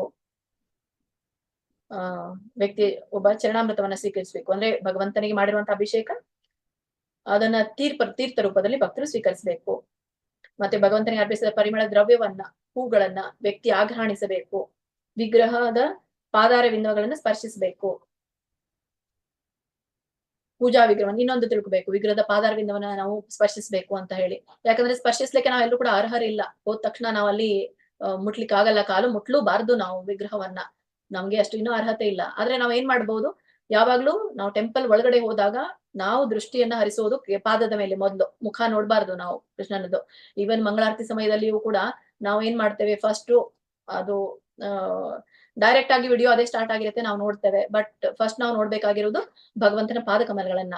ಆಮೇಲೆ ಹಂತ ಹಂತವಾಗಿ ನಾವು ಆ ಆ ಆ ಮೇಲೆ ನಾವು ಅವನ ಹೊಟ್ಟೆ ಹೀಗೆ ಮೇಲಿನ ಭಾಗವನ್ನ ನಾವು ನೋಡ್ತಾ ಹೋಗ್ಬೇಕು ಅನ್ನೋದನ್ನ ಹೇಳ್ತಾರೆ. ಎಲ್ಲಿಗೆ ಇದ್ವಿ? ವಿಗ್ರಹದ ಪಾದಾರವಿಂದಗಳನ್ನು ಸ್ಪರ್ಶಿಸಬೇಕು. ಪೂಜಾ ವಿಗ್ರಹವನ್ನು ಭಕ್ತಿ ಪೂರ್ವಕವಾಗಿ ನೋಡ್ಬೇಕು. ಪೂಜಾ ವಿಗ್ರಹವನ್ನ ಏನೋ ಒಂದು ಗ್ಲಾಸ್ ನಾನ್ ನೋಡ್ದೆ ಮುಗೀತು, ನಾ ನಮಸ್ಕಾರ ಮಾಡ್ದೆ ಅಲ್ಲ. ನಮಸ್ಕಾರ ಕೂಡ ಒಂದು ಕೈಯಿಂದ ಮಾಡೋ ಹಾಗಿಲ್ಲ. ಸೊ ವಿಗ್ರಹವನ್ನ ಮನಸಾರೆ ನಾವು ಅದನ್ನ ವೀಕ್ಷಿಸಿ ಭಕ್ತಿಯಿಂದ ನಾವು ನಮಸ್ಕಾರವನ್ನ ಮಾಡ್ಬೇಕು. ವಿಗ್ರಹಕ್ಕೆ ಆರತಿಯನ್ನ ಮಾಡ್ಬೇಕು. ಮತ್ತೆ ಈ ಭಾಗವತಂ ಭಗವದ್ಗೀತೆ ಅಂತ ಗ್ರಂಥಗಳಿಂದ ಭಗವಂತನ ಲೀಲೆಗಳ ಶ್ರವಣವನ್ನ ಮಾಡ್ಬೇಕು. ಭಗವಂತನ ಅನುಗ್ರಹಕ್ಕಾಗಿ ಪ್ರಾರ್ಥನೆಯನ್ನ ಸಲ್ಲಿಸಬೇಕು. ಭಗವಂತನಿಗೆ ಅನುಗ್ರಹ ಕೊಡು ಅಂತ ಹೇಳಿ ನಾವು ಪ್ರಾರ್ಥನೆ ಸಲ್ಲಿಸಬೇಕು, ವಿನಃ ಭೌತಿಕ ಅಪೇಕ್ಷೆಗಳನ್ನ ಕೇಳ್ಬಾರ್ದು. ಮತ್ತೆ ವಿಗ್ರಹವನ್ನ ನಾವು ಸ್ಮರಿಸ್ಬೇಕು ಅಂದ್ರೆ ಏನು? ಒಂದ್ಸಲ ನಾವು ವಿಗ್ರಹವನ್ನ ನೋಡಿದಾಗ ಅದೇ ಅಚ್ಚು ನಮ್ಮಲ್ಲಿ ಮೂಡ್ಬೇಕು. ಆ ವಿಗ್ರಹದ ಒಂದು ಚಿತ್ರ ನಮ್ಮಲ್ಲಿ ಮೂಡ್ಬೇಕು. ಸೊ ಆ ಒಂದು ವಿಗ್ರಹದ ಅಚ್ಚು ನಮ್ಮಲ್ಲಿ ಮೂಡಿದಾಗ ನಾವು ಪದೇ ಪದೇ ಅದನ್ನ ಸ್ಮರಿಸ್ತೇವೆ. ಅದಕ್ಕಾಗಿ ಅಷ್ಟು ಸುಂದರವಾಗಿ ಅಲಂಕಾರವನ್ನ ಮಾಡಲಾಗುತ್ತೆ ವಿಗ್ರಹಗಳಿಗೆ. ಮೂರ್ತಿಯನ್ನ ಕುರಿತು ಧ್ಯಾನವನ್ನ ಮಾಡ್ಬೇಕು. ಸ್ವಯಂ ಸೇವೆ ಏನ ಮಾಡ್ಬೇಕು ಅಂದ್ರೆ ಟೆಂಪಲ್ ಗಳಿಗೆ ಹೋಗಿ ಸೇವೆಯನ್ನ ಕೊಡ್ಬೇಕು. ಭಗವಂತನು ತನ್ನ ಸ್ನೇಹಿತನೆಂಬ ಭಾವ ನಮಗೆ ಇರ್ಬೇಕು. ಯಾವುದೇ ಒಂದು ರೀತಿಯಾದಂತಹ ಸಂಬಂಧವನ್ನ ನಾವು ಕಲ್ಪಿಸ್ಕೊಳ್ಬೇಕು ಭಗವಂತನೊಂದಿಗೆ. ಮತ್ತೆ ಸರ್ವಸ್ವವನ್ನು ಭಗವಂತನಿಗೆ ನಾವು ಅರ್ಪಿಸ್ಬೇಕು. ಸೊ ಇದು ಸಮರ್ಪಣೆ ಅಂತ ಹೇಳ್ತೇವೆ. ನಮ್ಮನ್ನು ನಾವು ಭಗವಂತನಿಗೆ ಅರ್ಪಿಸಿಕೊಳ್ಳುವಂಥದ್ದು. ಬಹುಪ್ರಿಯವಾದ ಏನಪ್ಪಾ ಇದು ಖ್ಯಾದ ಪದಾರ್ಥ ಅಥವಾ ವಸ್ತ್ರವನ್ನು ಪ್ರಭುವಿಗೆ ಸಮರ್ಪಿಸಬೇಕು. ಸೊ ಭಗವಂತನಿಗೆ ಏನ್ ಇಷ್ಟನೋ ಅದನ್ನ ನಾವು ಸಮರ್ಪಿಸಬೇಕು ಅಂತ ಹೇಳಿ ಹೇಳ್ತಾರೆ. ಅದಕ್ಕಾಗಿ ಭಗವಂತನಿಗೆ ಏನ್ ಇಷ್ಟನೋ ಆ ಒಂದು ಭೋಗವನ್ನ ನಾವು ತಯಾರು ಮಾಡಿ ಸಿದ್ಧವನ್ನಾಗಿ ಮಾಡುತ್ತೇವೆ. ಅವನಿಗೆ ಇಷ್ಟವಾದಂತಹ ಬಟ್ಟೆಗಳನ್ನ ಇಷ್ಟವಾದಂತಹ ಬಣ್ಣವನ್ನ ನಾವು ಧರಿಸ್ತೇವೆ. ಕೃಷ್ಣನಿಗಾಗಿ ಎಂತಹ ಅಪಾಯಕಾರಿ ಸಂಭಾವ್ಯತೆಯನ್ನಾದರೂ ಎದುರಿಸಬೇಕು ಹಾಗೂ ಅವನ ಸಂತೋಷಕ್ಕಾಗಿ ಎಲ್ಲ ಬಗೆಯಿಂದ ಶ್ರಮಿಸಬೇಕು. ಸೊ ಏನೇ ಕಷ್ಟ ಬಂದ್ರೂ ಕೂಡ ಕೃಷ್ಣನಿಗಾಗಿ ಏನೇ ವಾದ ವಿವಾದಗಳು ನಡೆದ್ರು ಕೂಡ ಕೃಷ್ಣನಿಗಾಗಿ ನಾವು ಅವುಗಳನ್ನ ಎದುರಿಸಬೇಕು. ಮತ್ತೆ ಯಾಕಂದ್ರೆ ಇವು ಸಾಮಾನ್ಯವಾಗಿ ಎಲ್ಲರ ಮನೆಯಲ್ಲಿ ಕುಟುಂಬಗಳಲ್ಲಿ ನಡೆಯುವಂಥದ್ದು. ಸೊ ಕೃಷ್ಣ ಪ್ರಜ್ಞೆಯಲ್ಲಿ ಒಂದೀಟ್ ಏನಾದ್ರೂ ಹೆಚ್ಚಾಗ್ಬಿಡ್ತು ಅಂತಂದ್ರೆ ಮುಗೀತು, ಇದ್ದುದನ್ನು ಬಂದ್ ಮಾಡ್ಬಿಡ್ತಾರೆ. ಹಾಗಾಗೋಗುತ್ತೆ ಪರಿಸ್ಥಿತಿ. ಅದಕ್ಕಾಗಿ ಇಲ್ಲಿ ಏನೇ ಬಂದ್ರು ಕೂಡ ಅದ್ರ ಎದುರಿಸುವಂತ ಧೈರ್ಯ ಇರ್ಬೇಕು. ಎರಡು ತರದ, ಯಾಕಂದ್ರೆ ನಾವು ಗ್ರಸ್ತರಾಗಿರೋದ್ರಿಂದ ಆ ಕರ್ತವ್ಯವನ್ನು ನಿರ್ವಹಿಸ್ತಾ ಜೊತೆಗೆ ಏನೇ ನಮಗೆ ಎದುರಾದ್ರೂ ಕೂಡ ಕಷ್ಟಗಳು ಅದನ್ನ ನಾವು ಎದುರಿಸಬೇಕು, ಸಂತೋಷದಿಂದ ಎದುರಿಸಬೇಕು. ಮತ್ತೆ ಅದಕ್ಕಾಗಿ ನಾವು ಶ್ರಮ ಪಡ್ಬೇಕು ಅನ್ನೋದನ್ನ ಹೇಳ್ತಾರೆ. ಯಾಕೆಂದ್ರೆ ನಮ್ಗೆ ಕೆಲವೊಂದನ್ನ ಆಚರಿಸ್ಲಿಕ್ಕೆ ಕೊಡದೇ ಇದ್ದಾಗ ಅದು ಶ್ರಮ ತಾನೇ, ನಾವು ಮಾಡ್ಬೇಕಾಗಿರೋದು ಶ್ರಮ.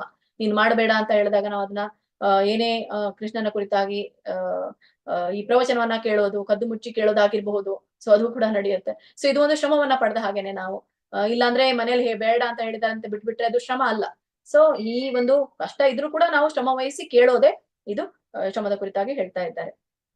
ಆಮೇಲೆ ಈ ಎಲ್ಲ ಸಂದರ್ಭಗಳಲ್ಲಿ ವ್ಯಕ್ತಿಯು ಶರಣಾಗತ ಆತ್ಮನಾಗಿರಬೇಕು ಅಂತ ಹೇಳಿ. ಶರಣಾಗತಿ ಭಾವ ಅಂತಂದ್ರೆ ಏನೇ ಬಂದ್ರು ಕೂಡ ಭಗವಂತನಿದ್ದಾನೆ, ಭಗವಂತನಿಗೆ ನಾನು ಶರಣಾಗ್ತೀನಿ ಅನ್ನುವಂತಹ ಭಾವನೆ ನಮ್ಗೆ ಇರ್ಬೇಕು. ಆತ್ಮ ಸಮರ್ಪಣೆ. ಸೊ ತುಳಸಿ ಗಿಡಕ್ಕೆ ನೀರೆರೆಯುವಂಥದ್ದು. ಸೊ ತುಳಸಿ ಪೂಜೆ ಮಾರ್ನಿಂಗ್ ಮಾಡಲಾಗುತ್ತೆ. ಶ್ರೀಮದ್ ಭಾಗವತ ಮತ್ತು ಇತರ ಗ್ರಂಥಗಳ ಶ್ರವಣವನ್ನು ಕ್ರಮವಾಗಿ ಮಾಡಬೇಕಾಗುತ್ತೆ. ವ್ಯಕ್ತಿಯ ಯಾವುದು ಮಥುರಾ, ವೃಂದಾವನ, ದ್ವಾರಕಾ ನಗರಗಳಂತೆ ಪವಿತ್ರ ಕ್ಷೇತ್ರಗಳಲ್ಲಿ ವಾಸ ಮಾಡಬೇಕು. ಸೊ ವಾಸ ಮಾಡ್ಲಿಕ್ಕೆ ಆಗದಿದ್ರು ಕೂಡ ಯಾತ್ರಾ ಸ್ಥಳಗಳಿಗೆ ಹೋಗಬಹುದು, ಯಾತ್ರೆಗೆ ಹೋಗಬಹುದು. ವೈಷ್ಣವರ ಸೇವೆ ನಾವು ಮಾಡಬೇಕು, ಭಕ್ತರ ಸೇವೆಯನ್ನ ಮಾಡುವಂಥದ್ದು. ತನಗಿರುವ ಸೌಕರ್ಯದ ಪ್ರಕಾರ ವ್ಯಕ್ತಿಯು ತನ್ನ ಭಕ್ತಿ ಸೇವೆಯನ್ನು ಆಯೋಜಿಸಬೇಕು. ಸೊ ಹೇಗೆ ತನಗೆಲ್ಲ ಭಗವಂತ ಯಾವ ತರನಾದಂತಹ ಹಣಕಾಸಿನ ಸೌಕರ್ಯವನ್ನು ಕೊಟ್ಟಿದ್ದಾನೋ, ಸಂಪನ್ಮೂಲಗಳ ಸೌಕರ್ಯವನ್ನು ಕೊಟ್ಟಿದ್ದಾನೋ ಅದರ ಬಳಕೆಯನ್ನ ಮಾಡಿ ನಾವು ಭಕ್ತಿಯನ್ನ ಮಾಡುವಂಥದ್ದು. ಮತ್ತೆ ಮುಖ್ಯವಾಗಿರುವಂತದ್ದು 38ನೇ ಒಂದು ಕಾರ್ತಿಕ ಮಾಸದಲ್ಲಿ, ಅಂತಂದ್ರೆ ಇವತ್ತಿಂದ ಪ್ರಾರಂಭ ಆಗುತ್ತೆ ಕಾರ್ತಿಕ ಮಾಸ. ಇದು ಅಕ್ಟೋಬರ್, ನವೆಂಬರ್ ಅಲ್ಲಿ ವಿಶೇಷ ಸೇವೆಗಳಿಗಾಗಿ ವ್ಯವಸ್ಥೆ ಮಾಡಬೇಕು. ಅಂದ್ರೆ ಇಲ್ಲಿ ದೀಪದಾನವನ್ನ ಮಾಡ್ತಾರೆ. ಸೊ ಈ ಸಮಯದಲ್ಲಿ ಇತರ ಭಕ್ತರಿಗೆ ದೀಪದಾನವನ್ನ ಮಾಡ್ಲಿಕ್ಕೆ ವ್ಯವಸ್ಥೆಯನ್ನ ಮಾಡುವಂಥದ್ದು. ಮತ್ತೆ ಮಾಡಿದ್ದೆಲ್ಲವನ್ನು ಜಾಗ್ರತೆಯಿಂದಲೂ ಭಕ್ತಿಪೂರ್ವಕವಾಗಿ ಮಾಡಬೇಕು. ಏನೇ ಮಾಡಿ ನೀವು ಭಕ್ತಿಯಿಂದ ಮಾಡ್ಬೇಕು. ಸೊ ಕೇವಲ ಹೇಳಿದ್ದಾರೆ ಇಸ್ಕಾನ್ ಇದ್ರಲ್ಲಿ ಅಂತ ಹೇಳಿ ಮಾಡುವ ಹಾಗಿಲ್ಲ, ಭಕ್ತಿಪೂರ್ವಕವಾಗಿ ಮಾಡ್ಬೇಕು. 41ನೇದು ಭಕ್ತ ಜನರ ಸಮೂಹದಲ್ಲಿ ಭಾಗವತಂ ಶ್ರವಣವನ್ನ ಸವಿಯಬೇಕು ಅಂತ ಹೇಳಿ. ಸೊ ಭಾಗವತಮನ್ನ ಕೇವಲ ನಾವು ಒಬ್ಬರೇ ಅಲ್ಲ, ಭಕ್ತರ ಸಂಘದಲ್ಲಿ ನಾವು ಸವಿಬೇಕು ಅನ್ನೋದನ್ನ ಹೇಳ್ತಾರೆ. ಆಮೇಲೆ 42 ತನಗಿಂತ ಹೆಚ್ಚು ಉನ್ನತಿ ಗಳಿಸಿದವರೆಂದು ಪರಿಗಣಿಸಲಾದ ಭಕ್ತರ ಸಂಘ ಮಾಡಬೇಕು. ಸೊ ಯಾವಾಗ್ಲೂ ಕೂಡ ಭಕ್ತಿ ಅಂತಂದ್ರೆ ನನಗಿಂತ ಹೆಚ್ಚು ಭಕ್ತಿಯಲ್ಲಿ ಇದ್ದವರ ಸಂಘವನ್ನ ನಾವು ಬಯಸ್ಬೇಕು, ಅವರ ಸಂಘವನ್ನ ಮಾಡ್ಬೇಕು. ಮಾಡಿದಾಗ ನಾವು ಇನ್ನಷ್ಟು ಹೆಚ್ಚಿಗೆ ತಿಳ್ಕೊಳ್ಳಿಕ್ಕೆ ಸಾಧ್ಯ ಆಗುತ್ತೆ. ಸೊ 43 ಪ್ರಭುವಿನ ಪವಿತ್ರ ನಾಮವನ್ನು ಉಚ್ಚರಿಸಬೇಕು, ಜಪ ಮಾಡ್ಬೇಕು. ಆಮೇಲೆ ಮಧುರೆಯ ಪರಿಧಿಯಲ್ಲಿ ವಾಸಿಸಬೇಕು ಅನ್ನೋದನ್ನ ಹೇಳ್ತಾರೆ. ಸೊ ಮಧುರೆಯ ಪರಿಧಿ ಅಂತಂದ್ರೆ ಈ ವೃಂದಾವನದಲ್ಲಿ ವಾಸವನ್ನ ಮಾಡ್ಬೇಕು. ಸೊ ಅದು ಸಾಧ್ಯ ಆಗ್ಲಿಕ್ಕಿಲ್ಲ, ಯಾತ್ರೆ ಸ್ಥಳಗಳಿಗೆ ಹೋಗಿ ಬರ್ಬಹುದು. ಮತ್ತೆ ಇಲ್ಲಾಂದ್ರೆ ನಾವು ಇದ್ದ ಜಾಗವನ್ನ ವೃಂದಾವನವನ್ನಾಗಿ ಮಾಡ್ಬಹುದು ಅನ್ನೋದನ್ನ ಶ್ರೀಲ ಪ್ರಭುಪಾದರು ಕೂಡ ನಮ್ಗೆ ಇಲ್ಲಿ ತಿಳಿಸಿದ್ದಾರೆ. ಸೊ ಇಷ್ಟು 44 ಅಂಶಗಳನ್ನ ನೋಡಿದ್ವಿ. ಅವ 44 ಮತ್ತೆ ಇವು ಪ್ರವೃತ್ತಿ 10, ನಿವೃತ್ತಿ 20, ನಿವೃತ್ತಿ 10. ಸೊ ಇವುಗಳನ್ನ ನೋಡಿದಾಗ ಒಟ್ಟಾರೆ 64 ಅಂಶಗಳನ್ನ ಕಾಣ್ತೇವೆ. ಇವೇ ಸಾಧನಾ ಭಕ್ತಿ 64 ಅಂಶಗಳು. ಸೊ ಒಬ್ಬ ಭಕ್ತನಾಗ್ಬೇಕು ಅಂತಂದ್ರೆ ಈ 64 ಅಂಶಗಳನ್ನ ನಾವು ಗಮನದಲ್ಲಿ ಇಟ್ಕೊಂಡು ಇವುಗಳನ್ನ ಆಚರಣೆಗೆ ತರಬೇಕು ಅನ್ನೋದನ್ನ ಹೇಳ್ತಾರೆ. ಮತ್ತೆ ಶ್ರೀಲ ರೂಪ ಗೋಸ್ವಾಮಿ ಅವರು ಇನ್ನೂ ಒಂದು ವಿಷಯವನ್ನ ಹೇಳ್ತಾರೆ ನಮ್ಗೆ. ಈ ಸಾಧನೆಯ ನೀವು ಪ್ರವೃತ್ತಿ ನಿವೃತ್ತಿಯ ಪ್ರಾಥಮಿಕ ವಿಧಗಳನ್ನ ನಮ್ಗೆ ಹೇಳಿದಾರೋ. ಸೊ ಇವುಗಳಲ್ಲಿ ಇನ್ನೂ 3 ಪ್ರಮುಖವಾದಂತ ವಿಧಗಳನ್ನ ನಮ್ಗೆ ಕೊಟ್ಟಿದ್ದಾರೆ. ಸೊ ಆ ಪ್ರಮುಖವಾದಂತದ್ದು ಯಾವುದು 3 ಹೇಳ್ತಾರೆ. ಸೊ ಅದೇ ಪ್ರವೃತ್ತಿ ನಿವೃತ್ತಿಯಲ್ಲಿ 20 ಪ್ರಾಥಮಿಕದಲ್ಲಿ ಹೇಳ್ತಾ ಇರುವಂತದ್ದು ಯಾವುದು 3 20ರಲ್ಲಿ 3 ಮುಖ್ಯವಾದಂತಹ ಪ್ರಮುಖ ವಿಧಗಳು. ಗುರುಪಾದಾಶ್ರಯ, ಸದ್ಗುರುಗಳ ಆಶ್ರಯವನ್ನ ಪಡೆಯೋದು. ಎರಡನೇದು ದೀಕ್ಷಾದಿ ಶಿಕ್ಷಣಂ, ಅವರ ದೀಕ್ಷೆಯನ್ನ ಪಡೆಯುವಂತದ್ದು ಯಾರಿಂದ? ಗುರುಗಳಿಂದ, ಸದ್ಗುರುಗಳಿಂದ. ಆಮೇಲೆ ವಿಶ್ರಂಭೇಣ ಗುರು ಸೇವಾ. ಸೊ ಗೌರವ ಮತ್ತೆ ಪೂಜ್ಯ ಭಾವದಿಂದ ನಾವು ಗುರುವಿನ ಸೇವೆಯನ್ನ ಮಾಡುವಂತದ್ದು. ಅಂದ್ರೆ ಮುಖ್ಯವಾಗಿ ಈ 3 ಭಾಗಗಳು ಗುರುವಿನ ಕುರಿತಾಗಿ ಕೊಟ್ಟಿರುವಂತದ್ದು. ಅದಕ್ಕಾಗಿಯೇ ದೀಕ್ಷೆ ಪಡಿಬೇಕಾದವರು ಯಾಕೆ ನಾವು ಆಶ್ರಯವನ್ನ ಪಡಿಬೇಕು, ಯಾಕೆ ದೀಕ್ಷೆಯನ್ನ ಪಡಿತಾ ಇದ್ದೇವೆ, ಯಾಕೆ ನಾವು ಅವ್ರಿಗೆ ಸೇವೆ ಸಲ್ಲಿಸಬೇಕು ಅನ್ನೋದು ಗೊತ್ತಾಗ್ಬೇಕು. ಒಬ್ಬ ಭಕ್ತನಾಗ್ಬೇಕು ಅಂದ್ರೆ ಈ ವಿಷಯ ನಿಮ್ಗೆ ಅರ್ತಿರ್ಲಿಲ್ಲ ಅಂತಂದ್ರೆ ಒಬ್ಬ ಭಕ್ತನಾಗ್ಲಿಕ್ಕೆ ಕೂಡ ಸಾಧ್ಯ ಆಗ್ಲಿಕ್ಕಿಲ್ಲ ಅನ್ನೋದನ್ನ ತಿಳ್ಕೋಬಹುದು.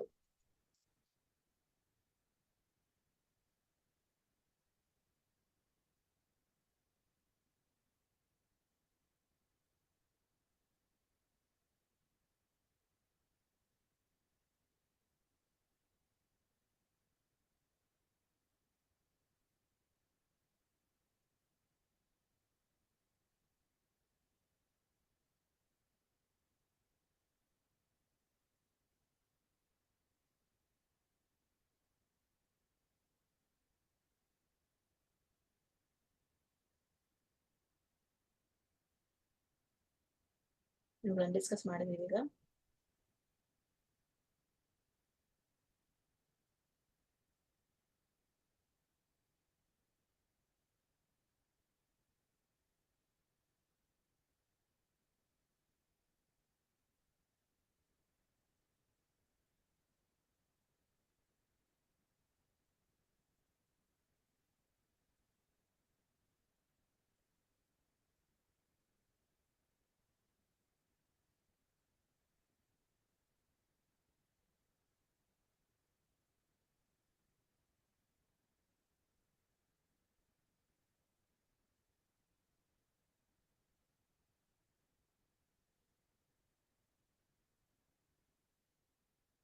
ಇದು ಶರಣಾಗತರಾಗ್ಬೇಕು ನಾವು ಅಂತ ಹೇಳಿದ್ವಲ್ಲ, ಯಾವ ತರನಾಗಿ ನಾವು ಶರಣಾಗತರಾಗ್ಬೇಕು ಅನ್ನೋದನ್ನು ಕೂಡ ಇಲ್ಲಿ ನಮ್ಗೆ ಹೇಳ್ತಾರೆ. ಸೊ ಇದು ಪೇಜ್ ನಂಬರ್ ಇರುವಂತದ್ದು.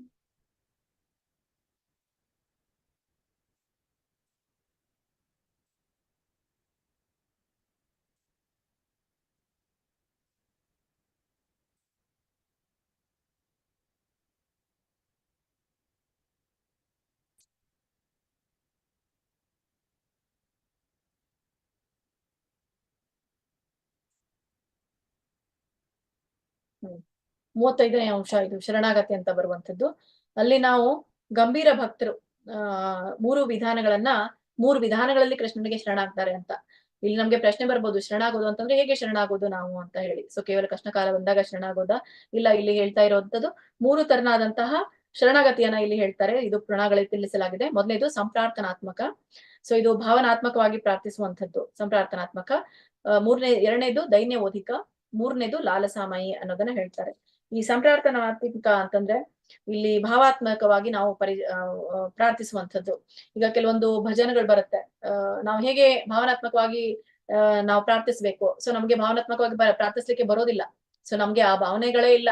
ಹಾಗಾದ್ರೆ ಹೇಗೆ ಆ ಭಾವನೆಗಳನ್ನ ನಾವು ಸೃಷ್ಟಿಸ್ಕೊಳ್ಬೇಕು ಅಂತಂದ್ರೆ ಈ ಭಜನೆಗಳು ಕೆಲವೊಂದು ಇದೆಯಲ್ಲ, ನಾವು ಭಜನೆಗಳನ್ನ ಹಾಡುವುದರ ಮೂಲಕ ಕೆಲವೊಂದು ಭಜನೆ ಇದೆ ಸಂಪ್ರಾರ್ಥನಾತ್ಮಕದ್ದು. ಸೊ ಇವುಗಳನ್ನ ಎಲ್ಲಿಟ್ಟಿವಿ ನಿಂಗೆ ಗೊತ್ತಿಲ್ಲ. ಸೊ ತುಂಬಾನೇ ಇತ್ತು, ಇಲ್ಲಿ ನೋಡ್ಬೋದು ನೀವು ಕೆಳಗಡೆ ದೈನ್ಯವೋಧಿಕ ಬರ್ದ್ಬಿಟ್ಟಿದ್ದಾರೆ ಅಲ್ಲಿ ಭಜನೆಯಲ್ಲಿ. ಗೀತಾವಳಿಯಲ್ಲಿ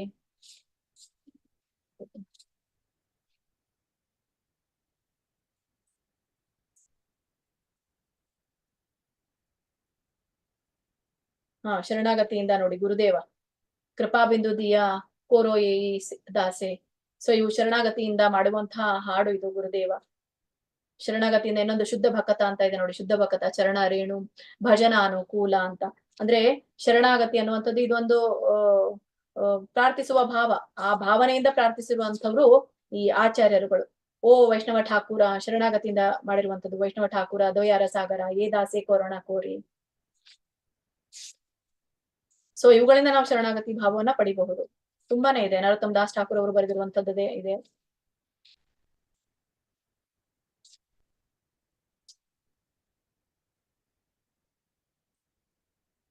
ನೋಡ್ಕೊಳ್ಳಿ, ವೈಷ್ಣವ ಭಜನ್ ಇದೆಯಲ್ಲ, ವೈಷ್ಣವ ಆಚಾರ್ಯರ ಕೀರ್ತನೆಗಳಿದೆಯಲ್ಲ, ಅಲ್ಲಿ ಮೇಲ್ಗಡೆನೆ ಕೊಟ್ಬಿಟ್ಟಿದ್ದಾರೆ ಶರಣಾಗತಿ ಭಾವ ಸಂಪ್ರಾರ್ಥನಾತ್ಮಿಕ ಅಂತ ಹೇಳಿ. ನಾನೆಲ್ಲೋ ಕೆಲವೊಂದು ಹಾಡುಗಳನ್ನ ಬರೆದಿದ್ದೆ, ಅದೆಲ್ಲೋ ಹೋಗಿತ್ತೋ ಗೊತ್ತಿಲ್ಲ. ಸಂಪ್ರಾರ್ಥನಾತ್ಮಕ ಆಯ್ತು. ಮತ್ತೆ ದೈನ್ಯವೋದಿಕ. ಸೊ ಇದು ನಮ್ರತೆಯಿಂದ ಶರಣಾಗುವಂತಹ ಒಂದು ಭಾವ. ತುಂಬಾನೇ ಚೆನ್ನಾಗಿರುವಂತಹ ಹಾಡಿತ್ತು. ಎಲ್ಲೋ ಇಟ್ಟಿದ್ದೀನಿ, ನಾಳೆ ನನಗೆ ಅದು ಸಿಕ್ಕರೆ ನಾನು ನಾಳೆ ಹೇಳ್ತೀನಿ. ಮತ್ತೆ ನೆಕ್ಸ್ಟ್ ಇರುವಂತದ್ದು ಲಾಲಸಾಮಯಿ. ಲಾಲಸಾಮಯಿ ಅಂತಂದ್ರೆ ಯಾವ್ದೋ ಒಂದು ಸಿದ್ಧಿಯ ಹಂತ ಬಯಸಿ ನಾವು ಶರಣಾಗತರಾಗುವಂಥದ್ದು. ಸೊ ಮೂರ್ತನಾದಂತಹ ಶರಣಾಗತರಾಗುವಂಥದ್ದನ್ನ ನಾವು ಕಾಣ್ತೇವೆ. ಆದ್ರೆ ಇಲ್ಲಿ ಸಿದ್ಧಿ ಅಂತ ಹೇಳಿದಾಗಿರಲ್ಲ, ಇದಕ್ಕೆ ಈ ಸಿದ್ಧಿ ತಾಂತ್ರಿಕ ಭಾಷೆಯಲ್ಲಿ ಸ್ವರೂಪ ಸಿದ್ಧಿ ಅಂತ ಕರೀತಾರೆ. ಇದು ಯೋಗ ಸಿದ್ಧಿ ಆಗ್ಲಿ ಭೌತಿಕ ಸಿದ್ಧಿ ಆಗ್ಲಿ ಅಲ್ಲ, ಸ್ವರೂಪ ಸಿದ್ಧಿ ಆಗಿರುವಂತದ್ದು. ಆದ್ರೆ ಹೆಚ್ಚಾಗಿ ನಮ್ಗೆ ಭಾವನಾತ್ಮಕವಾಗಿ ನಮ್ರತೆಯಿಂದ ನಾವು ಶರಣಾದಾಗ ನಮ್ಗೆ ಆ ಶರಣಾಗತಿ ಭಾವನೆ ಬರುತ್ತೆ. ಶರಣಾಗತರಾಗ್ಬೇಕಂದ್ರೆ ಆ ಭಾವನೆ ಬರ್ಬೇಕು. ಸೊ ಆ ಭಾವನೆ ಬರ್ಬೇಕು ಅಂದ್ರೆ ನಾವು ಈ ಭಜನೆಗಳನ್ನ ಕೇಳ್ಬೇಕು. ಯಾವುದು ಈ ಇದ್ರಲ್ಲಿ ಬರೆದಿರುವಂತಹ ಭಜನೆಗಳನ್ನು.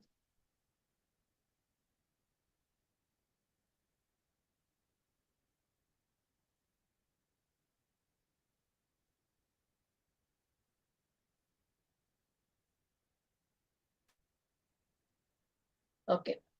ಸೊ ಕೊನೆಯದಾಗಿ ನಾವು ಎಷ್ಟು ನೋಡಿದ್ವಿ? 64 ಈ ಭಕ್ತಿಯ ಅಂಗಗಳನ್ನ ನಾವು ನೋಡಿದ್ವಿ. ಸೊ ಇದರಲ್ಲಿನೂ ಕೂಡ ಈ 64 ಅಂಗಗಳಲ್ಲಿ ಸೊ ಅತ್ಯಂತ ಪ್ರಮುಖವಾದ ಅಂಗಗಳಿದೆ. ಆ ಪ್ರಮುಖವಾದ ಅಂಗಗಳಿಗೆ ಪಂಚಾಂಗ ಭಕ್ತಿ ಅಂತ ಕರೀತಾರೆ. ಆ ಪಂಚಾಂಗ ಅಂಶ ಅಂತ ಕರೀತಾರೆ, ಪಂಚಾಂಗಗಳು ಅಂತ ಕರೀತಾರೆ. ಅದಕ್ಕೆ 5 ಅಂಗಗಳು ಪ್ರಮುಖವಾಗಿರುವಂತದ್ದು ಸಾಧನಾ ಭಕ್ತಿಯಲ್ಲಿ. ಅದ್ಯಾವ್ದು ಅಂತಂದ್ರೆ ನಿಮ್ಗೆ 64 ಮಾಡ್ಲಿಕ್ಕೆ ಆಗ್ಲಿ ಅಂದ್ರೂ ಕೂಡ ಈ 5 ಮಾಡ್ಬೇಕು ಅಂತ ಹೇಳಿ. ಸೊ ಅದರಲ್ಲಿ ಶ್ರೀ ಮೂರ್ತಿ ಅರ್ಚನಂ ಅಂತಂದ್ರೆ ವಿಗ್ರಹ ಆರಾಧನೆ. ಎರಡನೇದಾಗಿರುವಂತದ್ದು ಶ್ರೀಮದ್ ಭಾಗವತ ಶ್ರವಣ, ಅದೇ ಭಾಗವತಂ ಶ್ರವಣವನ್ನ ಮಾಡುವಂಥದ್ದು. ಮೂರನೇದು ಸಾಧು ಸಂಘ, ಭಕ್ತರ ಸಂಘದಲ್ಲಿ ಇರುವಂತದ್ದು. ನಾಲ್ಕನೇದು ನಾಮ ಸಂಕೀರ್ತನಂ, ಅದೇ ಜಪ ಕೀರ್ತನ ಮತ್ತೆ ಸಂಕೀರ್ತನ. ಐದನೇದಾಗಿರುವಂತದ್ದು ಈ ಶ್ರೀ ಮಥುರಾ ಮಂಡಲೆ ಸ್ಥಿತೆ ಅಂತ ಹೇಳಿ, ಅಂದ್ರೆ ಮಧುರೆಯಲ್ಲಿ ವಾಸ ಮಾಡುವಂಥದ್ದು ಅಥವಾ ಯಾತ್ರಾ ಸ್ಥಳಗಳಿಗೆ ಭೇಟಿಯನ್ನ ಕೊಡುವಂಥದ್ದು. ಇವು 5 ಮುಖ್ಯವಾಗಿರುವಂಥವು. ಇದಕ್ಕೆ ಪಂಚಾಂಗ ಅಂಶಗಳು ಅಂತ ಕರೆಯಲಾಗುತ್ತೆ.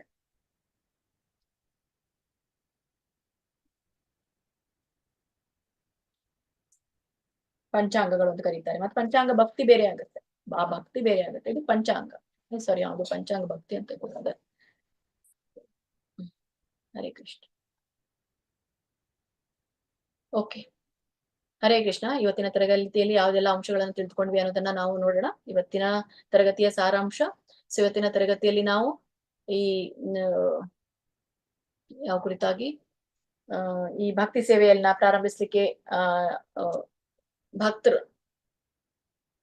ಭಕ್ತರ ವರ್ಗೀಕರಣವನ್ನ ನಾವು ನೋಡಿದ್ವಿ. ಕನಿಷ್ಠ, ಮಧ್ಯಮ ಮತ್ತೆ ಉತ್ತಮ ಭಕ್ತರು.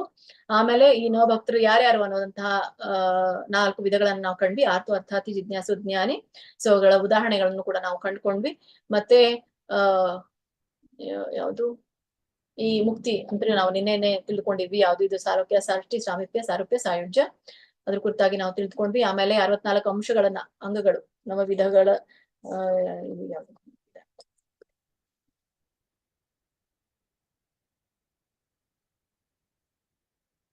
ಭಕ್ತಿ ಸೇವೆ ಸಲ್ಲಿಸುವ ವಿಧಾನಗಳು ಯಾವ್ಯಾವ್ದು, ಒಬ್ಬ ಭಕ್ತನಾಗ್ಬೇಕು ಅಂತಂದ್ರೆ ಇರ್ಬೇಕಾದಂತಹ ನಮ್ಮಲ್ಲಿ ಗುಣಗಳು ಯಾವ್ದು ಅನ್ನೋದನ್ನ ನಾವು ತಿಳಿದುಕೊಂಡ್ವಿ.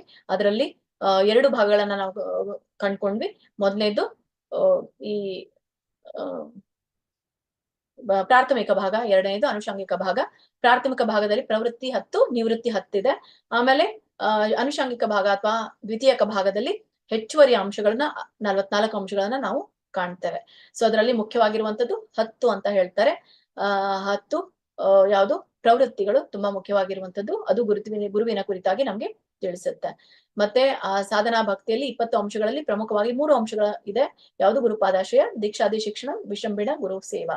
ಅದರಲ್ಲಿ ಆ ಸಾಧನಾ ಭಕ್ತಿಯ 64 ಅಂಶಗಳಲ್ಲಿ 5 ಮುಖ್ಯವಾಗಿರುವಂತವು. ಅದಕ್ಕೆ ಪಂಚಾಂಗ ಭಕ್ತಿ ಅಂತ ಕರೀತಾರೆ. ಅದೇ ವಿಗ್ರಹ ಆರಾಧನೆ, ಶ್ರೀಮದ್ ಭಾಗವತದ ಶ್ರವಣ, ಭಕ್ತರ ಸಂಘ, ಜಪ, ಕೀರ್ತನ, ಸಂಕೀರ್ತನ ಮತ್ತೆ ಮಧುರ ವಾಸ.